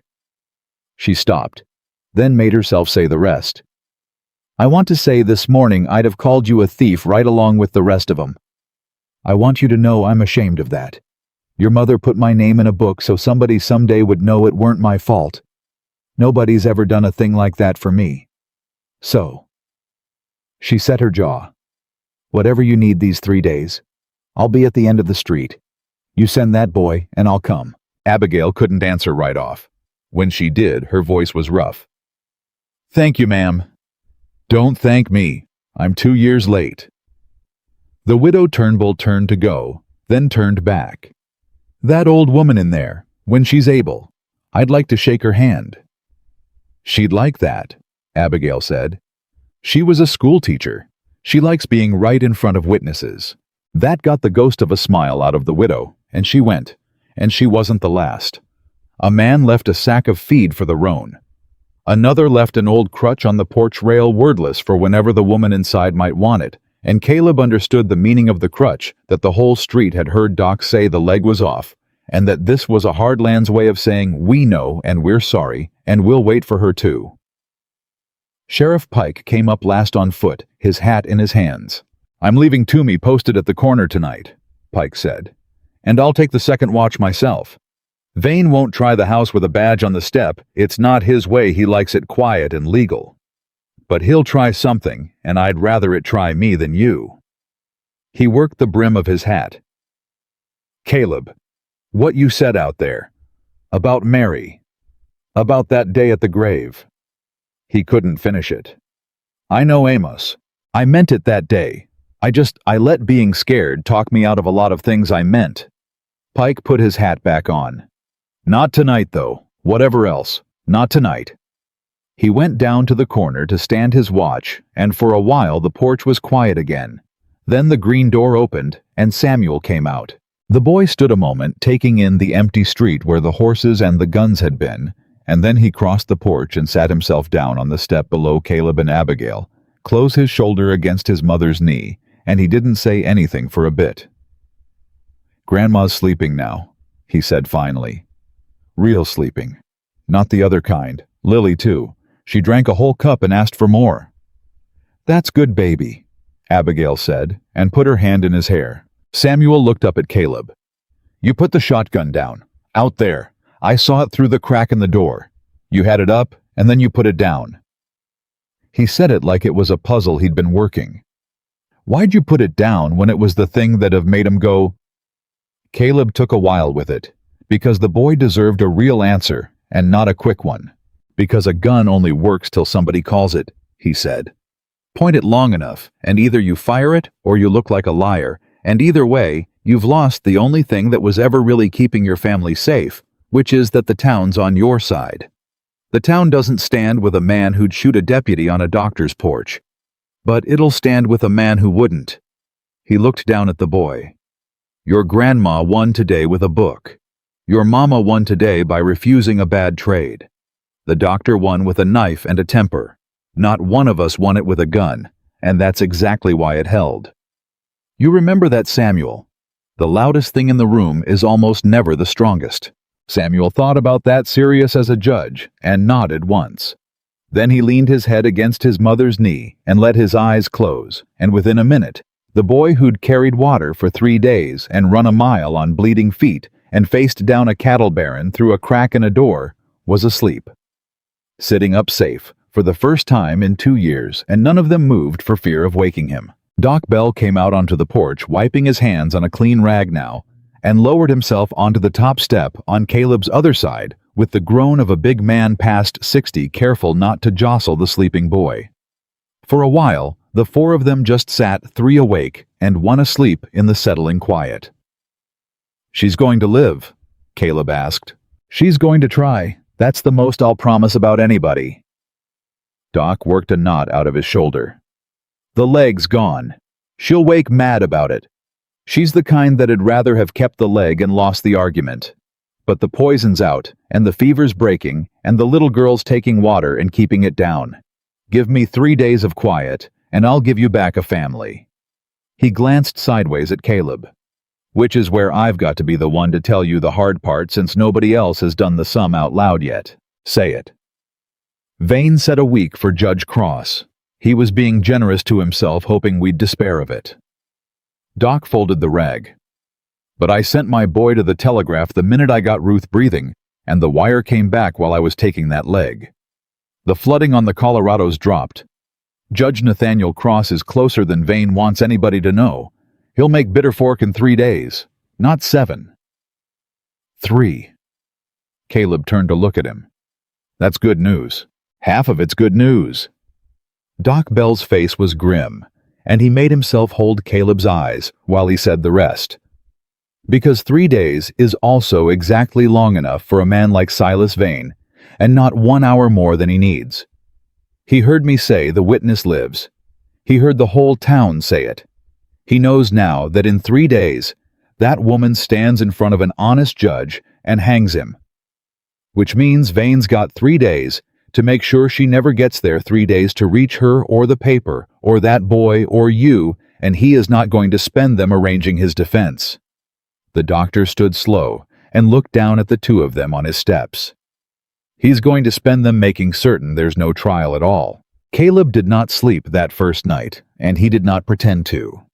He sat on the top step of Doc Bell's porch, with the reloaded shotgun across his knees and his back to the green door. And behind that door were 4 people breathing an old woman with one leg. A little girl coming back from the edge of the heat.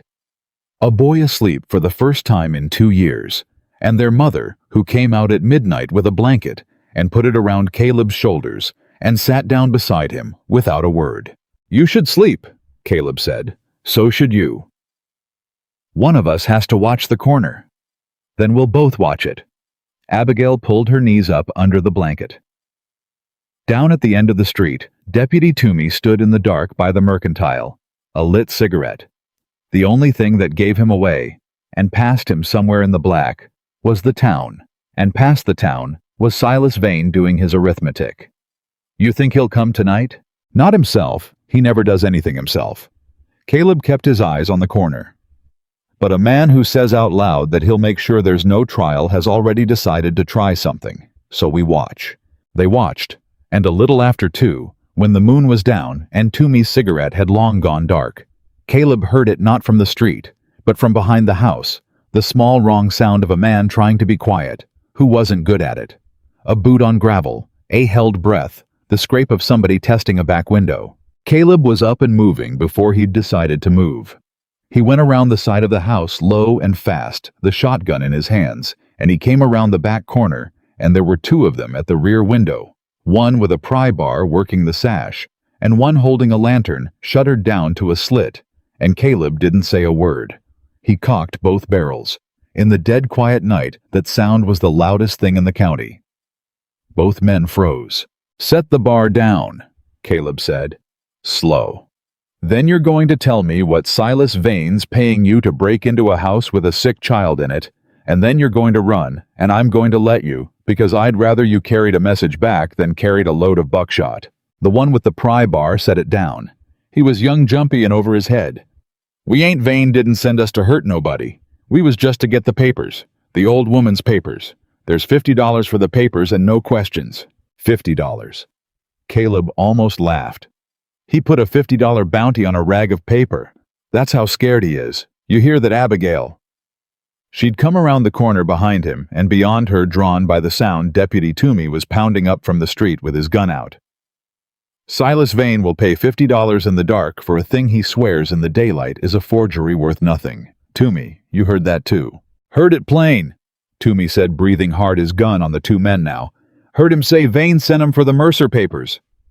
Then that's a witness and a confession both, and it's yours to hold. Caleb lowered the shotgun.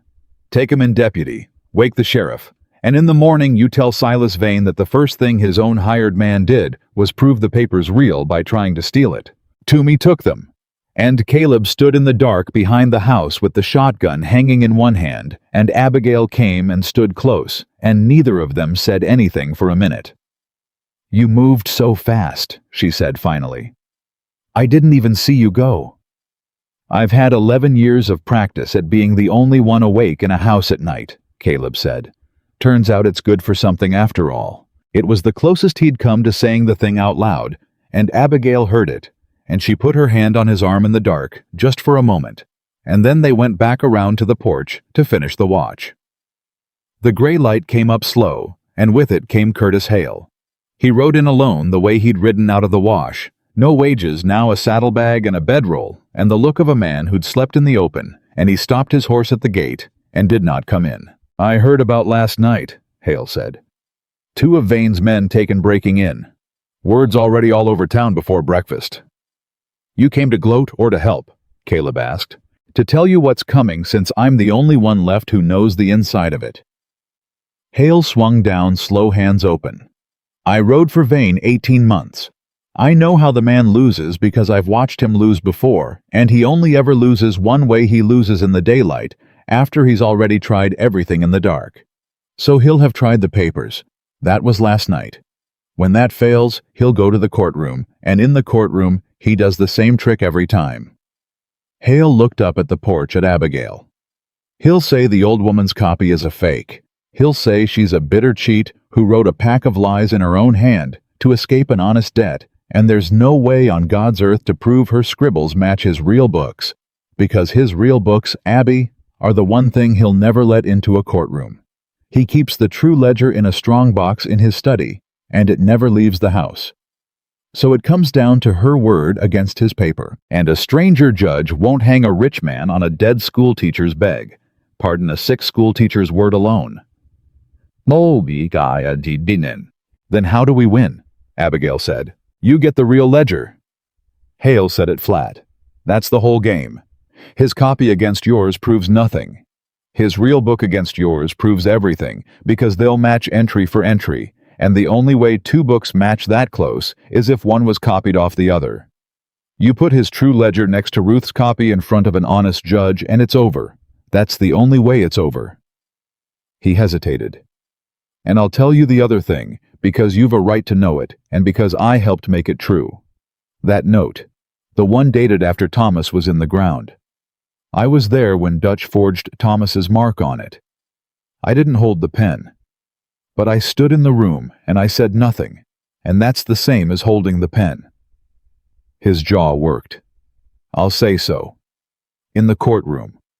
In front of the judge and the whole town and God, if it'll help the boy. I'll stand up and say what I watched Dutch Reller do and let it cost me whatever it costs. For a long moment, nobody spoke. Why? Caleb said. Why now? You had 18 months to say it. Because for 18 months I told myself a man's got to eat and a man's got to think of himself, and there's no shame in drawing wages. Hale looked at his own hands. And then a 10-year-old boy I used to bounce on my knee looked at me down the barrel of a wash yesterday morning, and he wasn't scared of me. That was the worst of it. He wasn't scared. He just looked at me like he was sad for what I'd turned into. I can't unsee a child being sad for me, Whitaker. I've tried. I rode all night trying. He put his hat back on. Tell me where to be and when, and I'll be there. Caleb looked at Abigail. It was her call, and he waited on it. Be at the hotel, Abigail said, when the judge comes. And Curtis, thank you. I can't say it's forgiven, but I can say thank you. That's more than I earned, Hale said, and mounted and rode off to wait. That was the first day. The second day, Silas Vane sent a man instead of coming himself, a lawyer's clerk in a town suit, who rode up to the doctor's gate at mid-morning and would not dismount and asked to speak with Mr. Whitaker alone. Say it in front of her, Caleb said, nodding at Abigail on the porch. There's nothing about me she doesn't get to hear. The clerk cleared his throat. Mr. Vane wishes to make you an offer in the spirit of avoiding an ugly public matter that helps no one. He is prepared to purchase your ranch, all 2,000 acres stock and water rights, included at 3 times its assessed value, in gold, this week. He asks only that you take your money and the Mercer family, if you like, and start fresh somewhere well east of here, and let this whole misunderstanding settle quietly on its own. The clerk produced a folded paper. The figures written here. I'm told it would make you the richest man in the county overnight. Mr. Vane's words were a man with nothing to lose should be given something to lose, and then he'll be reasonable. Caleb didn't take the paper. He looked at it in the clerk's hand the way you'd look at something that had crawled up out of a hole. You tell Silas Vane he's got me figured exactly backward, Caleb said. He thinks a man with nothing to lose is dangerous because he might do anything. But that's not the danger. The danger is a man with nothing to lose can't be bought because there's no price high enough to matter to a man who already lost the only things that were ever worth having. He's offering me gold. I buried the only 2 people gold could have made me happy for. What in God's name would I do with 3 times the money and none of the reasons? He stepped back. Take your paper. Tell him the ranch isn't for sale, the family isn't for moving, and the trial's on. And tell him one more thing from me. A man who tries to hand you something to lose the day before he stands trial has already told you he knows he's losing. Now get off the doctor's gate. The clerk went. Abigail watched him ride off, and then she looked at Caleb for a long moment. 3 times the value, she said quietly. You could have walked away rich. Nobody would have blamed you. It's not your fight. It stopped being about blame in the wash, Caleb said, and would not say more, and she let him keep it. Not everyone in Bitter Fork had turned, though, and Abigail felt the ones who hadn't. When she walked to the mercantile that afternoon for thread to mend Lily's dress, 2 women she'd never met went quiet as she passed, and then not quiet enough, and she caught the word thief riding on a whisper meant for her to hear, and behind it, Worsa stole from that poor lonesome rancher, and now she's got her hooks in him.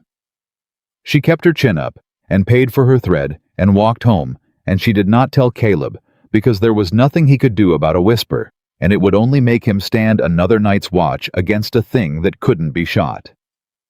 But it sat in her. It sat right down beside the older, tireder fear that whatever this was between her and the man on the porch, the town would always know the shape of how it started and call it by the ugliest name it had. Ruth woke on the 2nd evening. Abigail was at her mother's bedside when the old woman's eyes came open clear for the first time. Not fever-bright, now just tired and sharp, and entirely herself. And Ruth looked down the length of her own body under the quilt, and she saw the flat place where her leg ought to have been, and she was quiet a long moment. Well, Ruth said at last, I always did say I'd like to travel lighter in my old age.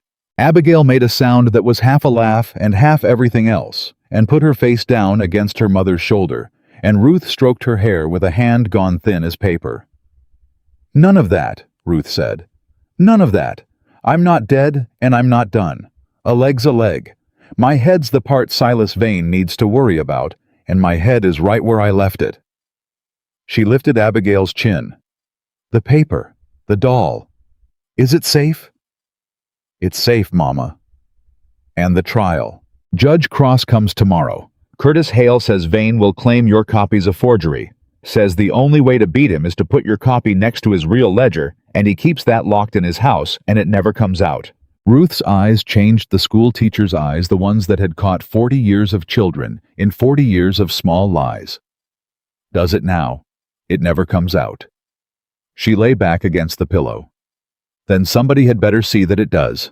Because Curtis Hale is right about one thing, my copy alone is just an old woman's handwriting. But I'll tell you what, my copy is not Abigail. It is not wrong.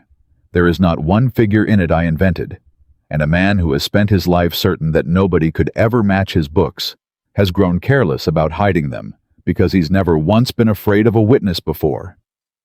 She closed her eyes, gathering strength. Get me to that courtroom.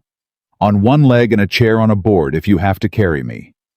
Get me in front of Nathaniel Cross.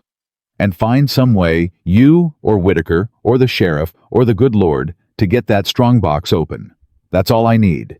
The rest I've had memorized for 2 years. She slept again after that. But she'd said it, and it steadied the whole house. The second night, Caleb watched again, and this time Samuel came out and sat with him. "Ma said I should sleep," the boy said. "But I can't. Every time I close my eyes, I hear the wheels." "That'll fade," Caleb said. "Slower than you'd like. But it fades." Samuel was quiet a while. "Can I tell you something and you won't tell Ma? Because it'd make her cry, and she's cried enough." "You can tell me." "I forgot what safe feels like." The boy said it, staring straight out at the dark street. "That's the thing nobody knows. 2 years I've been the one that had to be awake. When Ma slept, I watched. When Grandma got sick, I carried the water. I forgot there was ever a time I got to just be a kid and let a grown-up do the worrying. And then last night you told me to sleep, and I did. And this morning I woke up, and for about 1 second before I remembered everything I felt." He stopped hunting the word. "I felt light, like something got lifted off. And then I felt bad for feeling light because Grandma's leg's gone and we've got no house and it ain't over. So I don't know if I'm allowed to feel it." Caleb took his time. The boy had handed him something real, and a real thing deserved a real answer. "You're allowed," Caleb said. "That light feeling that's not you forgetting the hard things. That's your body telling you it found somebody it can trust to share the load. That's all safe ever is, Samuel. It's not the hard things going away. It's not being the only one carrying them anymore." He looked at the boy. "You carried this family 2 years by yourself. You did a grown man's job in a boy's body, and you did it well. And I'm going to tell you the truth, you shouldn't have had to. It wasn't right that you had to. But it's done now. There's more than one grown-up awake in this house tonight, so you go on and feel light. You've got it coming." Samuel didn't say anything, but after a while his head came to rest against Caleb's arm, and this time Caleb didn't feel the nailed-shut door crack. He felt it open a little quiet on oiled hinges he'd forgotten he had. Abigail saw it from the doorway. She'd come to bring coffee, and she stopped in the door with 2 cups going cold in her hands, and watched her son asleep against the shoulder of a man they'd known 3 days. And she understood something then that she'd been circling since the wash. She'd thought that first morning that Caleb Whitaker helped them out of pity, the reflex of a decent man who couldn't ride past. She'd been braced for it, even the way you brace for pity, because pity always came with a bill at the end. But a man doesn't stand 3 nights awake on a porch out of pity. A man doesn't answer a scared boy's confession at 2 in the morning out of pity. Pity helps, and then it wants to leave. What she was looking at wasn't pity. It was a man who'd buried his own boy and girl in the ground, and had been carrying that grave around inside him for 11 years, and who had found in her ruined family not somebody to feel sorry for, but somebody to pour all that dammed-up love into before it killed him from the inside. He wasn't saving them. They were without meaning to saving him right back. She set the coffee down inside the door and did not interrupt them, and she went and lay down next to her sleeping daughter. And for the first time in 2 years, Abigail Mercer slept the whole night through because somebody else was awake. Judge Nathaniel Cross came into Bitter Fork the next morning, dusty, unhurried, a spare old man with a face like a closed account. And the whole town knew, inside the hour, that the circuit judge had ridden in ahead of Silas Vane's schedule, and that the hearing would be held that very afternoon in the dining room of the Drovers Hotel, the only room in town with space for the crowd that meant to come. Caleb carried the copied pages in himself and laid them on the table in front of the judge before anyone else could speak. "Your Honor, my name's Caleb Whitaker. I own a ranch out on the Concho. 3 days ago I caught a woman stealing corn off my place, and by the time I understood why she was stealing it, I'd thrown in with her whole family, and I don't intend to throw out now." He set the pages down. These were copied by Ruth Mercer out of Silas Vane's own ledger. Every name in them is a person Vane cheated. I'm asking you to read them, and I'm asking you to hear the woman who wrote them, and I'm asking you to hold off Vane's warrant and his custody order until you have. Judge Cross looked at the pages. He looked at Caleb. "And where is the woman who wrote them?" "Being carried in now, Your Honor. She lost a leg to a poisoned wound 3 days ago. She's coming anyway." The dining room was full to the walls. Abigail sat in the front with Lily on her lap and Samuel pressed to her side. The widow Turnbull was there, and half the folks whose names were in Ruth's pages, and Sheriff Pike stood by the door with his badge on, and Toomey beside him, and Curtis Hale sat at the back with his hat in his hands. And at the far table, in a clean coat, calm as a Sunday, sat Silas Vane with a lawyer at his elbow, a smooth, soft-handed man named Grady, who did his talking for him. They brought Ruth Mercer in on a kitchen chair, 4 men carrying it, her stump wrapped and propped, and her back straight as a schoolhouse ruler, and when they set her down before the judge, the whole room went quiet. Grady stood at once. "Your Honor, before this goes further, I must object to any testimony from this woman. She is gravely ill. She lost a limb 3 days ago. She is feverish medicated, and by any reasonable standard not competent to give reliable testimony. Whatever she says, it cannot be trusted, and it would be cruel to us all to pretend otherwise. I move that her so-called copy be excluded, and that we proceed on the documents properly filed by Mr. Vane's estate, the debt note, and the custody order signed by Judge Harlan." "He's not wrong that I lost a leg," Ruth said before the judge could rule. Her voice filled the room. "I did. Left it on Henry Bell's table Tuesday. But I notice, Mr. Grady, that you object to my memory and not to my mind. And there's a difference, and a lawyer ought to know it." A ripple went through the crowd. "So let's test the memory you're so worried about. Ask me anything in those pages. Ask me a figure.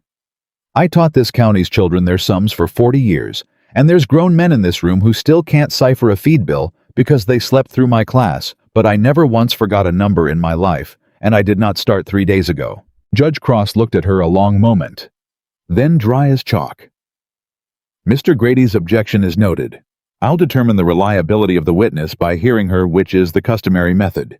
Mrs. Mercer, you may proceed."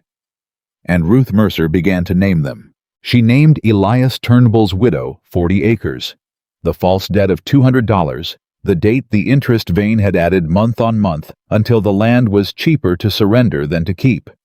The widow Turnbull stood up in the crowd shaking and said, "That's true, every word, that's exactly true." And the judge told her gently to sit and marked something on his paper. She named the Dokes children taken as debt collateral the spring before sent to the Rutherford Mill in Fort Worth. And she named the exact sum against which 2 children had been priced. And a low sound of horror moved through the dining room because half of them had known the Dokes family and had been told the children were sent to relations. She named a dozen more. Wages docked and never restored. Notes signed by folks who couldn't read. Widows and old men and one blind veteran of the war who'd put his mark on a paper he was told was a receipt and lost his pension to it. And at that name in the second row, an old man got slowly to his feet with a hand on his son's shoulder to steady himself, his eyes clouded white and fixed on nothing, and he turned his blind face toward the sound of Ruth's voice. "That's me," he said. "Jethro Coombs. I signed what they told me was my pension receipt. I couldn't see it weren't." His voice shook and steadied. "I've had folks tell me 2 years I was a fool to sign a thing I couldn't read. Ma'am, I have wanted every day since for one soul to say out loud, it weren't my foolishness, it were his thieving. And you just did. A woman I never met wrote my name in a book so it'd be true even after I'm gone." He couldn't say more. His son eased him back down into his chair, and the old man sat with his blind eyes wet and his jaw working, and there was not a dry face near him. Judge Cross let the room hold its silence a moment before he marked his paper. "Go on, Mrs. Mercer." She named the rest. Every name she spoke, someone in that dining room flinched or wept or nodded because they were not abstractions in a book. They were the neighbors sitting on the hotel's borrowed chairs, and with each one the room leaned harder against the man in the clean coat, and Silas Vane sat through all of it, with his banker's calm nailed in place, and only his eyes moved. Then she came to the Mercer note. "And the note against my son-in-law, Thomas Mercer," Ruth said. 3 years' wages advanced against a debt, signed with Thomas's mark, dated the 4th of June, 1884. She paused and let it land. "Thomas Mercer was buried on the 21st of May, 1884. I know the date. I dug in that dirt with my own 2 hands. So I would like someone in this room to explain to Judge Cross how a dead man made his mark on a note 2 weeks after his own funeral. The dining room erupted. Cross gavelled it down. Grady was on his feet. Your Honor, this is precisely the danger of a hysterical witness. A clerical error in a date proves nothing. A wrong date is a mistake, not a forgery. My client has hundreds of notes. A scrivener transposed a figure. That is all the deceased woman's dramatics amount to a clerk's slip of the pen dressed up as a crime. It's no slip. The voice came from the back of the room, and every head turned. Curtis Hale stood up with his hat in his hand, and his face was gray, but his voice held. Beg pardon, Your Honor. My name's Curtis Hale. I rode for Silas Vane 18 months, and I'm here to say I stood in Vane's study and watched Dutch Reller forge Thomas Mercer's mark on that note with my own eyes, 3 weeks after we all knew Thomas was dead, because Vane said a dead man's debt was cleaner than a live one's. A dead man can't argue the figure. He swallowed hard. I didn't hold the pen, but I stood there and I held my tongue, and I've come to hold it no longer. That note's a forgery. I watched it made. The room went to bedlam again, and this time it took Cross longer to still it. Grady's smooth voice climbed over the noise. Your Honor, a disgruntled former employee dismissed for cause come to slander the man who let him go. The court cannot possibly— I wasn't dismissed, Hale said. I quit 3 days ago, in a wash when I couldn't chase a starving family 1 more mile. You can ask the 12 people in this room who saw me ride out of Vane's company. He did, Sheriff Pike said from the door. I've had a dozen tell me so. Judge Cross set down his gavel. He looked at the pages in front of him, and at the old woman in the kitchen chair, and at the forged note Grady had entered, and then he looked at Silas Vane, who had not spoken 1 word for himself the whole hearing. Mr. Vane, the judge said, your lawyer has argued that Mrs. Mercer's ledger is a fabrication invented to escape a debt. That is a serious charge, and if it's true, this woman belongs in a cell. But there is a simple way to settle it, and it is the way I intend to take. He folded his hands. You keep your own books. Every man of business does. If Mrs. Mercer copied hers, and yours will match line for line, and no innocent fabrication on earth matches a real ledger by accident. If she invented hers, they'll differ, and I'll have her charged before sundown. So I am ordering your true ledger produced before this court, today. Now, for the first time, Silas Vane spoke. My ledgers are private business records, Your Honor. I decline to produce them. A man's books are his own. They are ordinarily, Cross said, but when a man asks a court to jail a woman as a forger, he opens his books to the test, or he withdraws the charge. You cannot call her a liar and then refuse the one proof that would hang her. Produce the ledger or the charge of fabrication is dismissed, and I proceed as though her copy is genuine. Choose Mr. Vane. I'll wait about as long as you waited on that porch. The whole room understood the trap the same instant Vane did. If he produced the book, it damned him. If he refused it, the court took Ruth's copy as true.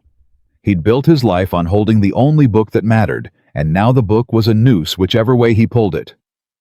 And Silas Vane, for the first time in the memory of anyone in that room, did not have an answer ready. Then Sheriff Pike stepped forward from the door. Your Honor, on the matter of producing the ledger. He reached inside his coat and drew out a heavy leather-bound book worn at the corners, and he set it on the table in front of the judge with a weight that everyone heard. I took the liberty. 2 nights ago I stood watch on the doctor's house, and about 3 in the morning, 2 of Vane's men were caught trying to break in after Mrs. Mercer's copy. That told me what Vane feared most was 2 books meeting. So last night I stopped fearing my own note and did my job. I got a warrant off Judge Cross's clerk the hour he rode in, and I rode out to the Vane place before dawn, and I opened the strong box in the study, and this is what was in it. He tapped the leather cover. It's his true ledger. I haven't so much as read it. I brought it straight here sealed for the court to open first. The dining room did not erupt this time. It went dead silent, the silence of a whole town holding its breath at once, and into that silence, Judge Nathaniel Cross opened Silas Vane's true ledger and laid it side by side with Ruth Mercer's copied pages, and he began in a flat, clear voice to read them against each other. Turnbull, $200, 40 acres, matched. Dokes, 2 children. The sum, matched. The blind veteran's pension, matched. Line for line, name for name, figure for figure.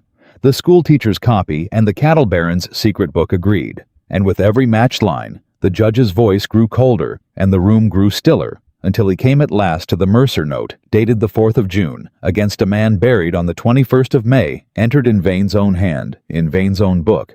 And Judge Cross stopped reading and closed both books and looked up. Mrs. Mercer, he said, did not invent a single figure. She copied them, faithfully. Which means every debt in this book that this court has just heard described is exactly what she said it was. He turned to Vane. Sir, I have sat the bench in this district 22 years, and I have never seen a plainer thing. You cheated these people with a pen. You dated a note against a corpse. You had a woman's children priced as property, and you asked me to jail the one honest witness who wrote it all down. Grady rose one last time. Your Honor, the custody order, Judge Harlan's order, stands regardless. It was lawfully. Judge Harlan's order, Cross said, was signed the same morning the warrant was sworn in, a matter Judge Harlan had no business hearing concerning a man Judge Harlan is known to dine with weekly. I will be forwarding this entire record to the state, and Owen Harlan can explain his signature to people above my pay. His order is void. He picked up his gavel. Here is my ruling, and it is final in this court. The debt against Abigail Mercer is declared fraudulent and is stricken. The note bearing Thomas Mercer's forged mark is void, and the matter of its forgery is referred for criminal charge against Silas Vane and the man Reller. The custody order is void. These children were never anyone's collateral and are not now. The estate of Silas Vane is placed under court supervision and full audit effective this hour, and every name in this ledger will be reviewed for restitution. He turned to the sheriff. Sheriff Pike, you'll take Mr. Vane into custody pending the forgery charge. No, Silas Vane said. Every eye came to him. He rose slowly from his chair, and for one moment the whole room tensed, as if he might do something wild, might reach for a gun, might make the ending the loud kind. But Silas Vane had never once in his life reached for a gun. He'd never had to. You've made a mistake, Vane said, and his voice was still calm, still level, still. That terrible, reasonable calm. But now there was nothing under it. The bottom had gone out of the man, and what was left was just a voice going through the motions of a power it no longer had. You've all made a mistake. I built half this county. The bank I use in Austin will hear of this. The men I know, the men you know, Cross said, will read your ledger in the state's report, same as everyone else, and discover they never knew you at all. Sit down, Mr. Vane. It's over. You weren't beaten by a gun or a mob. You were beaten by a school teacher's memory and a bad date. Sit down and let the sheriff do his work. And that was how Silas Vane went down. Not shot, not hanged, not dragged. He sat down in a hotel dining room while a one-legged woman watched from a kitchen chair, and Sheriff Amos Pike walked over and took him by the arm and led him out through a crowd that did not part in fear this time, but simply watched the way you'd watch weather that had finally passed. At the door, Pike stopped and turned to face the room, and he took the folded warrant for Abigail Mercer's arrest out of his coat, and he held it up so everyone could see it. For the record, Pike said, and for my own soul which needs it, this warrant is withdrawn. Abigail Mercer is charged with nothing, never should have been. And he tore it in half and in half again and let the pieces fall. The dining room came to part in noise then, cheering, weeping. The widow Turnbull with her apron up over her face, folks crowding toward Ruth's chair to shake the hand of the woman who'd remembered them all.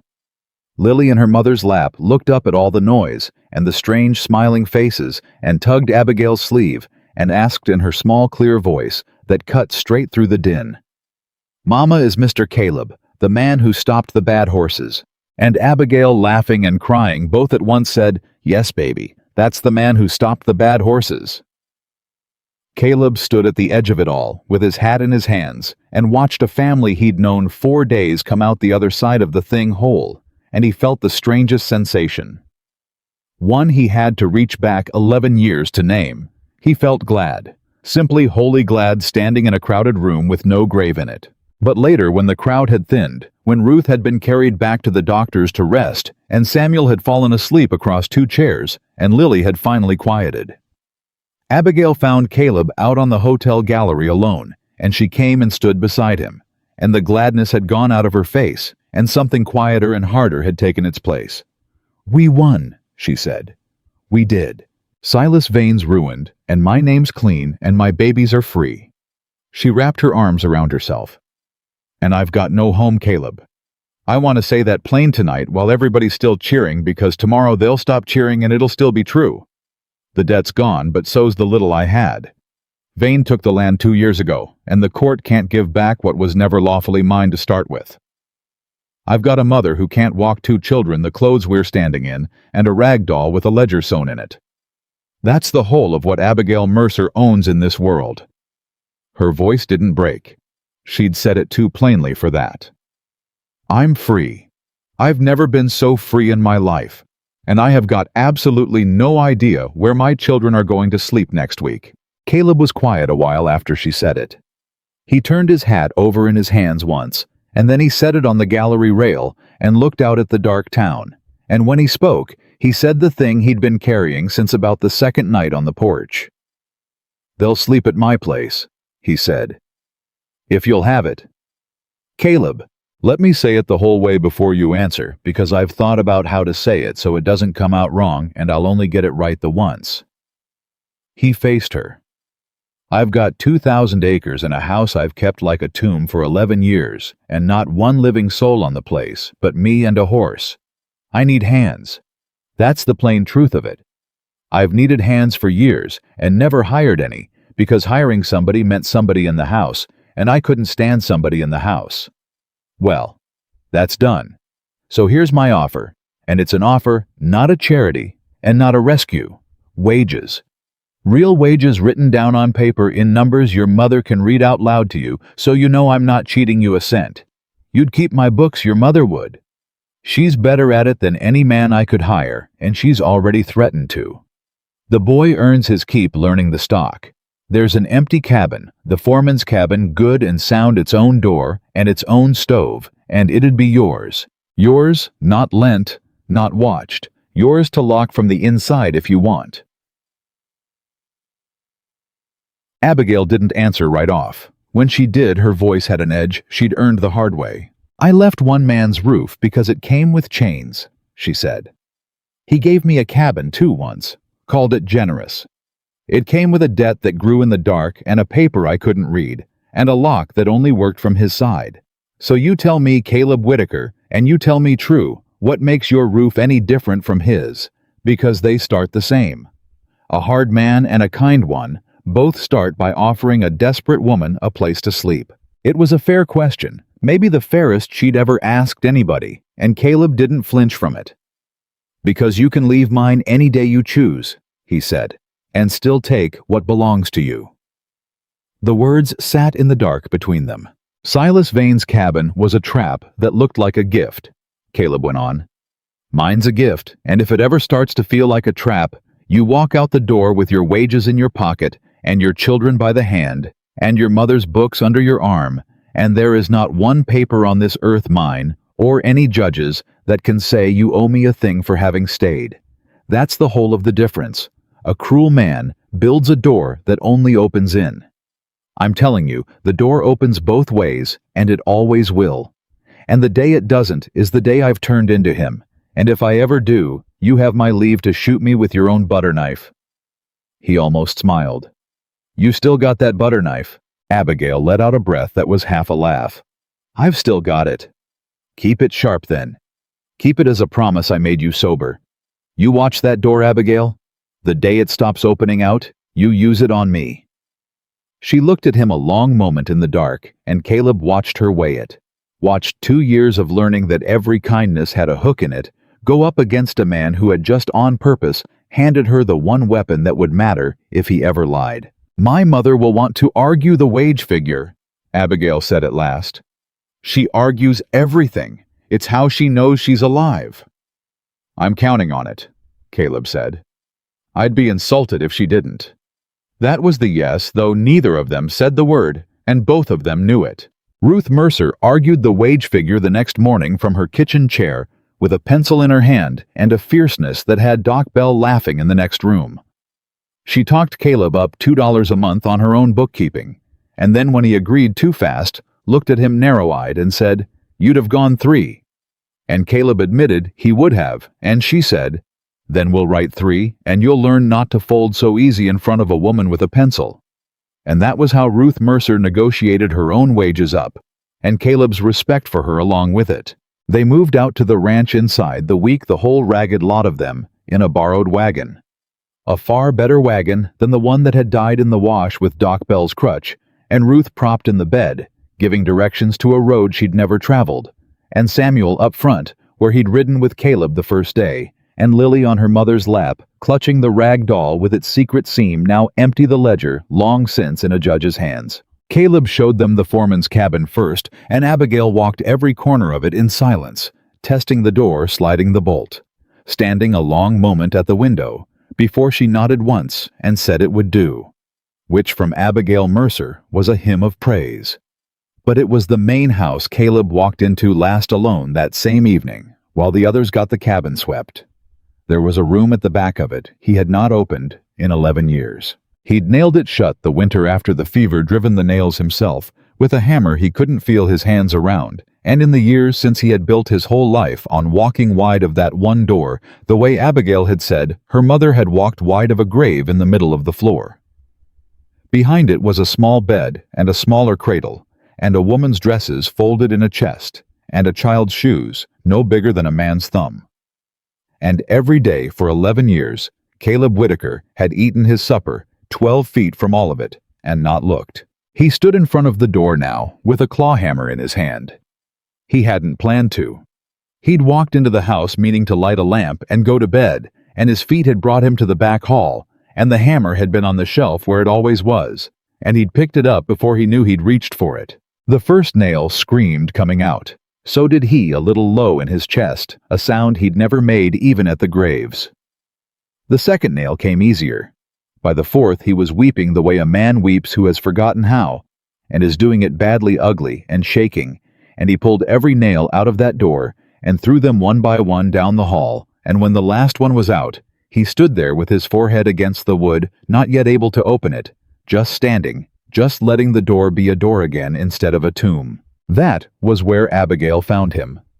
She'd come up to the house to ask about firewood, and heard the hammering and the other sound under it, and she came down the back hall and stopped, and she did not say a word.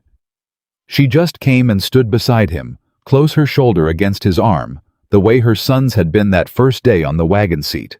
And she waited. "My daughter's shoes are in there," Caleb said when he could. "Ellen's. She never got to wear 'em. Mary made 'em too big so she'd grow into 'em, and she never—" His voice went. 11 years, Abigail. I nailed it shut so I wouldn't have to walk past it and see it empty. And I've walked past it empty every single day anyway. You were right in the wagon. You were right the first hour. It's no way to live." "You don't have to open it tonight," Abigail said softly. "I do, though." Caleb wiped his face with the heel of his hand, rough done with hiding it. "Because there's a little girl going to be living 40 feet from this door, and I will not have her grow up in a house with a nailed-shut room in it, wondering what's behind it, learning that grief is a thing you brick up and never speak of. My Ellen doesn't get to grow up. That's a fact I've fought 11 years and lost every time. But your Lily does. And she is not going to learn from me that love is something you seal in a room and lose the key to." He put his hand on the latch. "Mary would have hated what I did to this door. She'd have hated the nails worst of all. She was the kind that opened every window in the house the first warm day of the year." He opened the door. He didn't ask Abigail to come in, and she didn't. She let him have it alone. The small room with the small bed, and she went back up the hall and started carrying firewood, so he'd have the dignity of thinking she hadn't seen. And later that night when he came out to the porch, his face was scoured and calm in a way she'd not seen on him, and he sat down beside her and said, "I'm going to give Lily the little bed, if that's all right with you." "It's a good bed. It ought to have a child sleeping in it. It's waited long enough." And Abigail, who understood exactly what he was handing her, said, "She'd be honored to sleep in Ellen's bed, Caleb. We'll tell her whose it was. She should know she's sleeping somewhere that was loved." They told her the next morning, both of them kneeling down to the child's level the way you do. Caleb did the telling, and he kept it simple and true, the way he'd learned a child wanted things. "There was a little girl lived here once," he said. "Her name was Ellen. She was smaller than you, and she got sick a long time ago, and she went to heaven before she got big. That was her bed. It's a real good bed, and it's been waiting a long time for somebody little to sleep in it. I'd like it to be you, if you want it." Lily considered this with the enormous seriousness of a 6-year-old. "Was she nice?" "I believe she would have been. She didn't get the chance to find out. But her mama loved her more than anything, so I expect she'd have been real nice." "Then I'll take good care of her bed," Lily said, as if accepting a solemn trust, which she was. And then, because she was 6 and not a saint, "Can I put my doll on the pillow?" "That's exactly what a bed like that is for," Caleb said, and had to stand up and go see to the horses for a minute, and Abigail let him go. That was the summer. The healing didn't come all at once because it never does, and Caleb had told the boy as much on the porch, and he'd have been a liar to expect different for himself. It came in pieces small and daily, and each piece was its own small victory in a house that had gone 11 years without any. It came the morning Samuel sat a horse. For the first time, a gentle old mare, Caleb picked on purpose and got thrown inside. A minute landed hard in the dust and lay there with the wind knocked clean out of him while Abigail came running.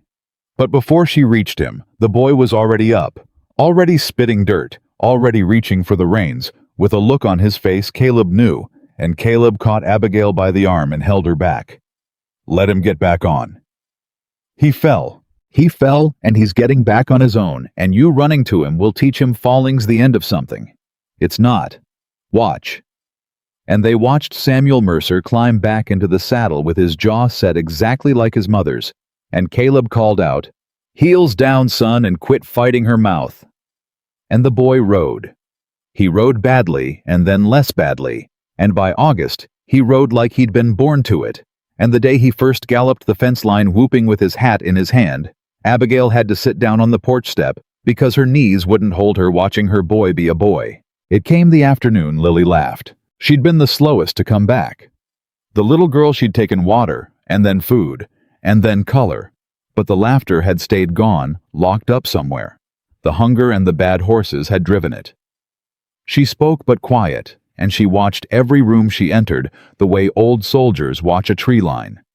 And then one September afternoon, Caleb was mending tack on the porch, and a barn cat got itself tangled in a length of twine, and went cartwheeling across the yard, fighting the string like it was a snake, absurd and furious. And from the doorway came a sound nobody in that house had heard before, a child's laugh, high and helpless and delighted Lily Mercer, laughing so hard she had to hold the doorframe. Caleb put down the tack. He didn't trust his own face. Ruth in her chair by the window put her hand over her mouth, and Abigail stood frozen with a dish towel in her hands and tears standing in her eyes, because it was the first time in longer than she could bear to count that her daughter had laughed like a child who believed the world was safe. "That's the sound," Ruth said quietly from her chair. "That right there. That's the sound I copied that ledger for. Not the courtroom, not the land. That sound. I'd have done it all again for that one sound." And it came the deepest of it in a thing that started as a small practical matter and turned into the quietest and most important hour of Caleb and Abigail's day. It began the second week when Caleb laid the first month's wages on the cabin table, and Abigail called her mother over to read the figure, and Caleb watched her do it, watched a grown woman sharp as a tack brave past reckoning, have to ask her mother what her own wage slip said. And he understood in a way he hadn't fully before how Silas Vane had done it. Not with a gun, with a paper and a woman who couldn't read it. "I could teach you," Caleb said that evening, careful because it was a tender thing to offer. "To read, if you wanted. Your mother won't always be at your elbow, and you shouldn't have to send for her to know what your own name's signed to. A woman who can read her own papers can't be Silas Vaned. Not ever again. That's a fact. Abigail's face did a complicated thing. I'm 30 years old, Caleb. Folks learn as children. Folks learn when somebody sits down with them and doesn't laugh, Caleb said. I'm no school teacher. Your mother's the school teacher, and she'd have you reading scripture by Christmas and crying over the effort. I'd just be a man at a table with a slate who's got nowhere better to be of an evening. No shame in it. Nobody watching. And the day you can read a contract cover to cover is the day no man on God's earth can ever cheat you with a pen again. So it became their evenings. After the children were down and Ruth had gone to her rest, Caleb and Abigail would sit at the main house table with a slate and a stub of chalk, and the reader, Doc Bell, dug out of a trunk, and Caleb patient in this, the way he was patient with a green horse, never once raising his voice, never once letting her feel small, taught Abigail Mercer her letters. She was fierce at it, and furious when she stumbled, and she threw the chalk across the room more than once, and Caleb picked it up more than once, and set it back in her hand without a word. And slowly, the way the boy learned the horse and the little girl learned to laugh, the woman learned her letters until one night in September, she read a full page aloud, halting and triumphant, and looked up with her eyes shining and said, I could have read the paper that night. If I'd known my letters 2 years ago, I'd have read what I was signing, and none of this, and stopped, because none of this would also have meant, none of this porch, none of this table, none of this man. You'd have kept your land and never met me. Caleb finished for her gently. I've thought of that too, and I'm a selfish enough man to be glad you couldn't read and ashamed enough to wish you could have both at once. But you can read now. That's the part that matters. Nobody vains a woman who reads her own contracts. It was at that table more than anywhere over chalk and a borrowed reader in the plainest and least romantic hour of the day that the thing between them stopped being gratitude and became something with roots. Not in the rescue. In the 10,000 small patient minutes after it. She learned his silences, and he learned her fierceness, and they built letter by letter a thing that no court had ordered, and no debt secured, and no man could ever call in, and the rest of the healing came in 100 smaller ways. Nobody wrote down in the wages paid in full, on the first of every month, counted out where Ruth could check them, and now where Abigail could read them too. In the door of the foreman's cabin that Abigail stopped bolting somewhere around the middle of August without ever deciding to. In the way Caleb's silent house filled up by inches with the noise of a family until the silence he'd guarded for 11 years was so completely gone he couldn't remember why he'd ever wanted it. But a hard land does not let a good thing go unchallenged, and the town had not finished with them. It came to a head at the harvest social in Bitter Fork the first time the whole family went to town together. Ruth wanted to go. She'd been cooped up healing all summer, and she declared she'd not spend her one life hiding from folks who'd whispered. And so Caleb hitched the wagon, and they all went, and it was fine, better than fine.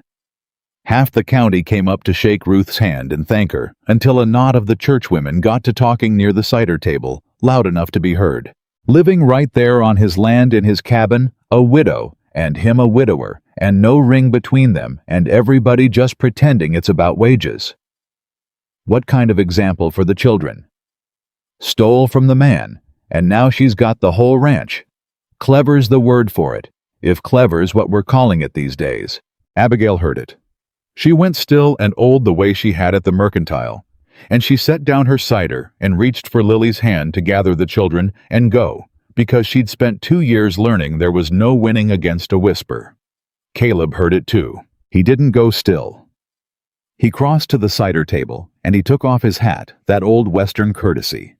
The tip of the hat, the thing a man did to show respect, and he held it against his chest and spoke to the churchwomen in a voice pitched to carry but gentle without heat, which was worse for them than shouting. Ladies, I'd like to set your minds at ease since you've been kind enough to worry over my household in public. He waited until the whole social had gone quiet, until every ear was his. Mrs. Mercer keeps my books and my house, and her mother keeps my accounts, and her boy works my stock, and they are paid honest wages written down in numbers, and they live behind a door that locks from the inside her side, not mine. That's the arrangement. Now I know it troubles some of you that a widow and a widower share a piece of ground without a preacher's say-so. So I'll tell you my intentions plain in front of God and the cider, and then it's nobody's business ever again." He turned and he looked across the room at Abigail, and he said it to her as much as to them. "I intend to court that woman, properly, slow, with her mother's blessing and her children's knowing, and a preacher at the far end of it, if she'll have me, which she may well not, because she is the proudest, stubbornest, bravest human being I have ever met, and she does not need me, and that is exactly why I'd be a fool not to try." He put his hat back on. "But I have not asked her yet, because she has been through a thing that would break most people, and a man does not press a courtship on a woman who's still catching her breath. So there's your example for the children, ladies, a man waiting on a woman's own time and asking nobody's leave but hers. You're welcome to it." The social was dead silent. And then the widow Turnbull standing near the church, women set down her own cup and said loud, "Well, I think that's about the finest thing I ever heard said at a cider table." And somebody laughed, and the tightness broke, and the church women found urgent business elsewhere. But Abigail had gone white, then red, and she took the children out to the wagon, and Caleb found her there 10 minutes later, sitting on the wagon seat with her back straight and her hands knotted in her lap. "You shouldn't have said all that," she said. "Now the whole county's got us married before you've even—" "I meant every word of it, and I'll say it again anywhere you like." Caleb stopped. "But I'm sorry I said it there before I said it to you. That was wrong of me. You should have heard it first in private from me, not overheard it across a room full of gossips. I let my temper make your choice public, and that's a thing Silas Vane would do, and I'm ashamed of it." He took off his hat again, this time just for her. "So I'll say it right later when it's yours to answer and nobody's watching. Tonight you just heard a man lose his temper defending you. Don't mistake it for the question. The question comes when you're ready for it and not one day before." And Abigail, who had braced her whole life against men who took, sat looking at a man who kept apologizing for giving too much too loud, and did not know what to do with him at all. The question, though, had to wait longer than either of them planned, because in October, the twist came that neither of them saw. It came in an envelope brought out from town by Deputy Toomey, bearing the seal of the state court, and the results of the audit of the estate of Silas Vane. Ruth read it aloud at the kitchen table, her pencil tapping each line, and her voice changed as she went. The estate was being broken up for restitution. Every soul in that ledger was owed. The Dokes children had been found alive at the Rutherford mill and were being brought home. The widow Turnbull would have her 40 acres back. Jethro Coombs, the blind veteran, would have his pension restored with interest. And Ruth's pencil stopped, and she read it twice before she read it out. The fraudulent seizure of the Mercer homestead was reversed. The land ordered returned to Abigail Mercer, free and clear, along with a cash restitution for 2 years of stolen wages and the value of what Vane had stripped from the place. "Give it here, Mama." Abigail's voice was strange. "I want to read it myself." Ruth handed the letter across, and Abigail took it, and she bent over the state court's cramped clerk hand, and read it slowly, her finger moving under the words the way Caleb had taught her at the slate, but reading it, her own eyes on her own name. And when she came to the line that said, "The land was hers, free and clear," in her name, she read it a second time silently, and then set the paper down with a hand that was not quite steady. "2 years ago, I made my mark on a paper I couldn't read and lost everything," she said. "And just now, I read a paper with my own eyes that gave it all back. Nobody read it to me. I read it." She looked up, and there were tears in it, but no grief, something else entirely. "That's the thing, isn't it? That's the whole thing. I'll never again in my life not know what a paper says." The table went quiet. "You've got your land back," Caleb said. He said it evenly, but Abigail heard what it cost him to say it evenly. "Your own place, and money to work it. Free and clear in your name, no man's mark on it but yours. Caleb, you've got everything back that he took." Caleb stood up from the table. He walked to the window and stood with his back to the room. And when he spoke again, his voice was careful, the voice of a man holding something level that wanted to spill. That's what I told you that first night on the gallery. That you could leave any day and take what belongs to you. Well, now everything that belongs to you is a day's ride from here, waiting with your name on the deed and money in the bank to stock it. Your own roof. No wages, no foreman's cabin, no whispering church women, no— He stopped himself. No obligation to anybody, least of all me. Nobody said anything. Samuel looked from his mother to Caleb and back the way children do when the grown-ups have gone strange. Lily hummed to her doll, not understanding. And Ruth Mercer set down her pencil and watched her daughter with the still, sharp attention of a woman who has taught 40 years of children to make their own hard choices and knows better than to make this one for her. "Say the rest of it, Caleb," Abigail said quietly. "There's no rest of it. It's your land. You should have it." "There's a rest of it, and you're chewing on it by the window like a man with a stone in his boot. Say it." Caleb turned around. "The rest of it," he said, "is that I don't want you to go. That's the rest of it. I've spent all summer building a family in a house I kept like a grave for 11 years, and you're the reason it stopped being a grave, and your children are the reason I open the windows now, and your mother is the reason I laugh at my own supper table, and I do not want to watch that wagon go down my road one more time in my life. That's the rest of it. But I wasn't going to say it. I wasn't ever going to say it, because the whole point, the whole entire point of everything I promised you that first night was that you'd never again stay anywhere because you were trapped or broke or afraid or owing. And now, you're none of those things. Now you're free. So now and only now is the first time I could ever honestly ask you to stay and know it was your choice and nothing else." He spread his hands helpless with it. "So I'm not going to ask. It's your land. It's your money. It's your life, finally, all the way yours. You do with it exactly what you want, Abigail, and whatever that is. I'll hitch the wagon myself, and I'll be glad for you because glad for you is the only kind of love that isn't a cage." The whole kitchen held its breath, and Abigail Mercer stood up from the table, and she walked across the room, and she stopped in front of Caleb Whitaker, and she looked up at him with the same burnt-out, unbroken eyes she'd turned on him over a rope harness in the dust a lifetime ago that summer. "You want to know why I'm staying," she said. "And it isn't the ranch, and it isn't the wages, and it isn't that I'm scared to be alone because God knows I ran a wagon across a desert alone, and I could work my own land alone if I had to." She took a breath. "I'm staying because you were the first man in 2 years, the first man maybe ever, who looked at my children like they were worth saving. Not worth using, not worth pitying, worth saving." Silas Vane looked at them and saw collateral. Half that town looked at them and saw a thief's brats. You looked at a little girl's hand hanging off a wagon and put your rifle down. Her voice went rough and held. "I'll keep my land. It's mine and I fought for it and I'll never sign it to a soul. But I'm going to work it from right here, married to the man who opened a nailed-shut room so my Lily wouldn't grow up scared of grief. If he'll still have a woman who owns her own 40 acres and intends to keep them." Caleb Whitaker, who had faced down a cattle baron and a sheriff and a mob without his voice shaking, could not for a moment find it now. "They're a preacher at the far end of that," he managed. "There'd better be," Abigail said. "I've got a mother who'll want to check his figures." And from the table, without looking up from her pencil, Ruth Mercer said, "Blessing granted and about time. And if you two are going to carry on like this, you'll do it after I've balanced October, because I will not have my sums thrown off by romance." Samuel grinned. Lily, catching the feeling in the room without the sense of it, laughed her new laugh.